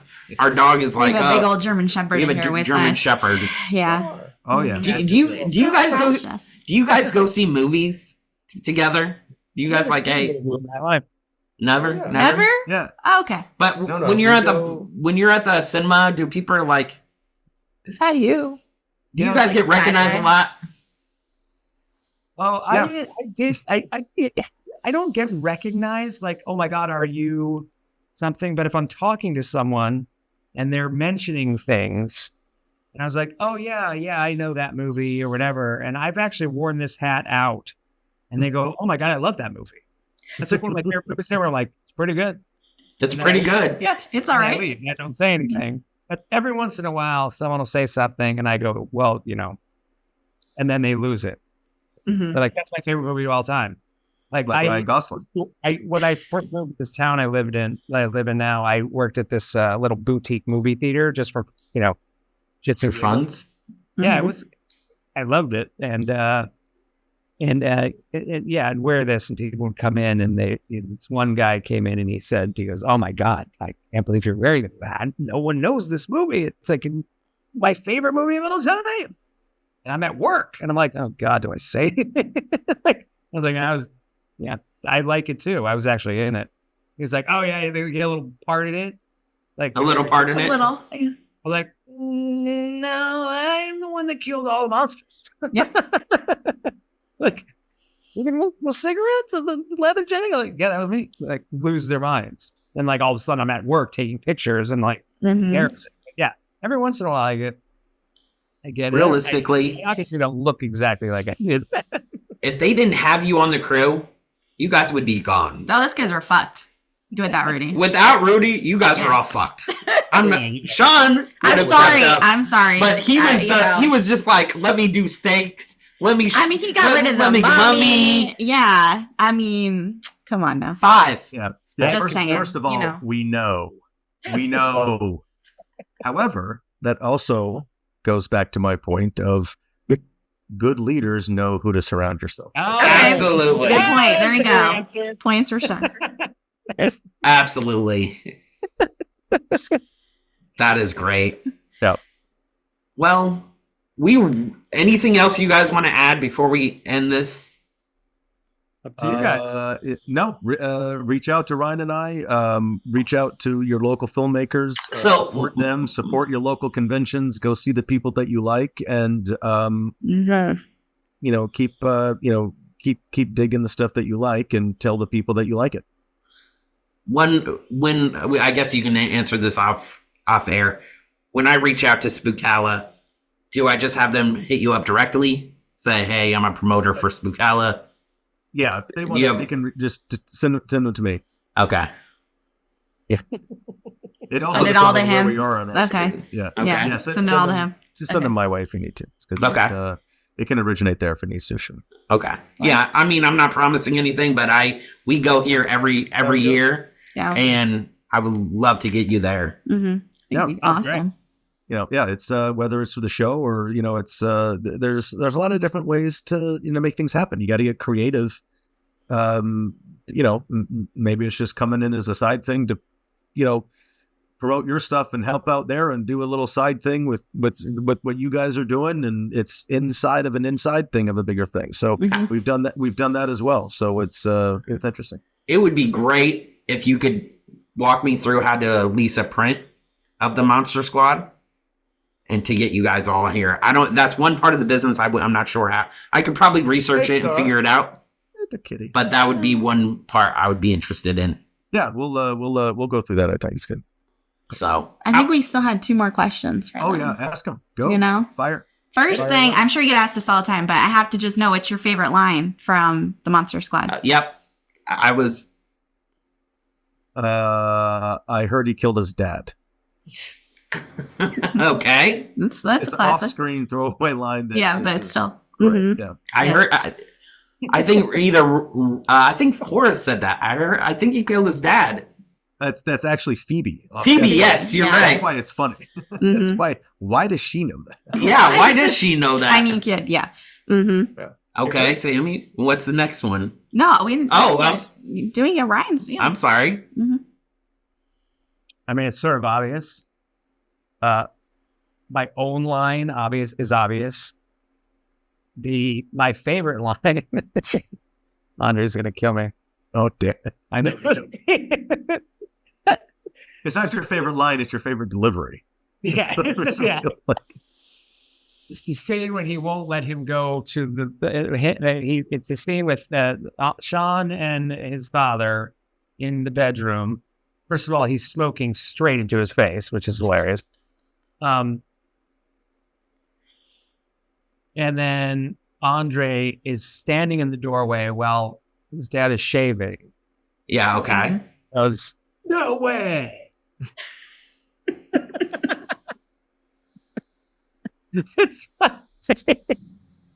That's pretty funny. No way. Yeah. Oh, that's great. I love it. Yeah, I think off camera Phoebe saying I heard he killed his dad is that's a good one. That's awesome. That's a good one. Mm-hmm. Yeah. You know what another good line is? It's your last chance for pie. All day, every day I hear this.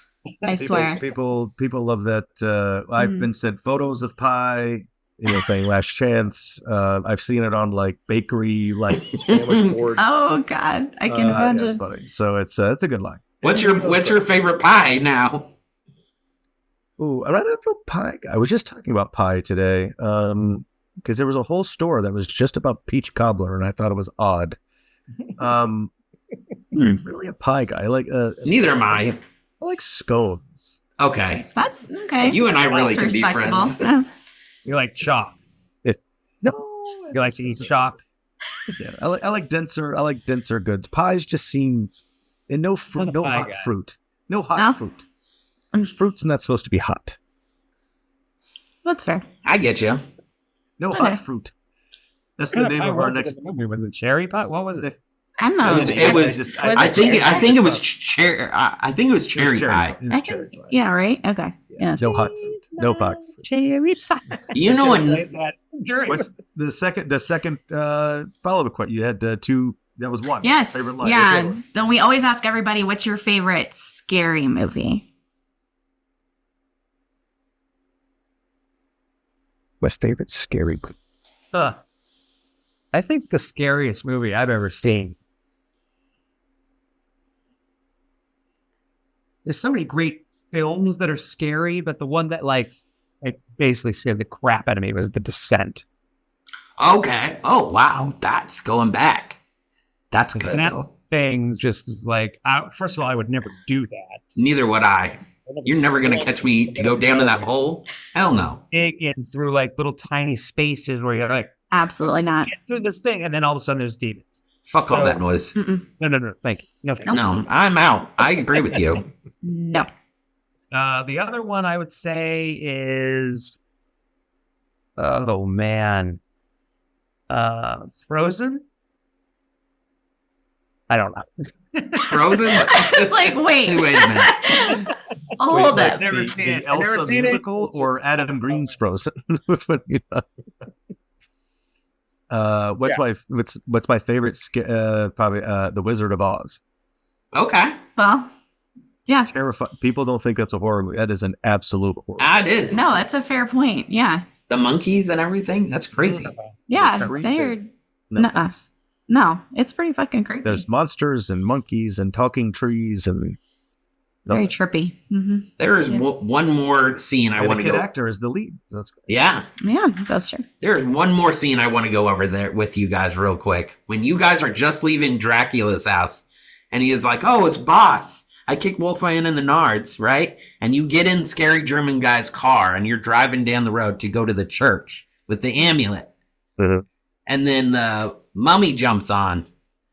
And then your friend's like, you're like, give me some slack. And he's like, no. And he has Phoebe and you're trying to protect Phoebe. And you're like, give me some slack. And then he's like, no. And he's like, stop being a wuss. And he's like, okay. And then he gives you some slack and you shoot the arrow. That is a great scene. It's a classic action sequence. isn't it? Yeah. Mhm. How long did it take you to shoot that? Half a day on this. That was a half a day on the That one, stage. Yeah, that actual scene. Yeah. Oh, okay. that was done on the We were stage. on a with sound projection. stage. Yeah, I figured that. Mm-hmm. Yeah. And there had a guy like pumping something, so the car was moving. Sorry. Yeah. Up and down. Yeah. Yeah. So that's a great scene and Yeah. it's a great iconic moment it's a great monster kill. It's a very cool effect. Yeah. And you're like, there I you like go, it. Band-Aid breath, and he's just unwinding. And the mummy knows he is fucked from his face. Yeah. He's like, this is it for me. Yeah. I mean, that's it. Yeah. I'm out. And I think that was the First one down. great way to kill. It was a great monster kill there. It was very inventive, and we're talking about it 100 years later. It's great. Another thing is when you first bow down the first Bride of Dracula, and then the second one's coming up, and you're having a hard time getting the arrow out, in your face, I'm just like, he has to think he's fucked right here. I'm just, because I was like, that would be me. I'd be like, oh, this is it. But you knife her down with the arrow. You get her down. And my hats are off to you, sir. It's the only way out. It was the only That's way the only out. way to survive. Yeah. And then you get the other one, and then like when you get to the Wolfman, all the cops are rolling up, and you don't notice that Wolfman is behind you, and you're like, what's going on? Are you guys gonna arrest me for the bodies here? And then they're like, get away, son. Yeah. Like, I got this. Yeah. And then you're like, in the beginning, monster test, and you're like, what's the 2 ways to kill a werewolf? And then at the end of the movie, I always like that callback. we get a resolution of that. Yeah, I think I that is told you. great. And you're like, no, there's only one way to kill a werewolf. No, I always do like that. That's what makes good stories. Yeah. They circle back. Yeah. That was good. You guys have a standing invitation to come on our show anytime you want. Well, it was fun. Good stuff and fun stories. And Ryan and I actually haven't done one at the same time in a while, so it's always fun. Well, I've been trying to get a hold of you for a while, Andre. Yeah. And I'm sorry, I should be on a list somewhere, but I just go until I get a yes. So But that's called the hustle. That's the grind. That's Yeah, So- he's good at Like I that. said, you stick with it, and I have a sometimes like initial response, and then Yeah. it'll be like 2 months later before Yeah. I'm like, okay, now I can gotcha. look at schedules because I travel around and I do events. It's not Yeah. just No, I get ya. for this. Mhm. I exist in another world and Yeah. have different things, and I'm working on projects and shooting Yeah. stuff. So it's Yeah. you just and you never know when you could be busy at the last minute for a month. at a time. I totally For understand. sure. But I'm thanking you for sticking with Yeah, me. for Thank you making it. for both of you.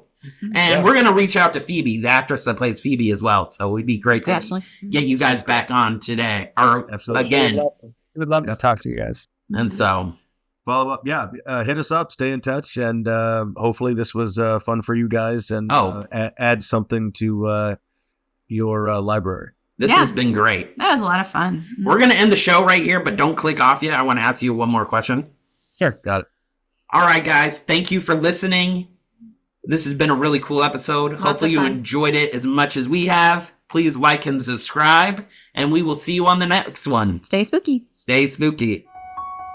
You Can't Kill the Boogeyman podcast is produced and hosted by Robbie and Sammy Brooksby as part of the Limitless Broadcasting Podcast Network. Post-production and intro by Sammy Brooksby. Follow the show on Instagram at BoogeymanPod. You can also follow the Limitless Broadcasting Company at Limitless Broadcasting and your horror hosts at Robert 1950 Studios and at The Samalam. We also have a TikTok at 1950 Studios. Email your creepy comments and spooky suggestions to us at boogeymanpod@gmail.com. Don't forget, everyone is entitled to one good scare. Have a horrific week.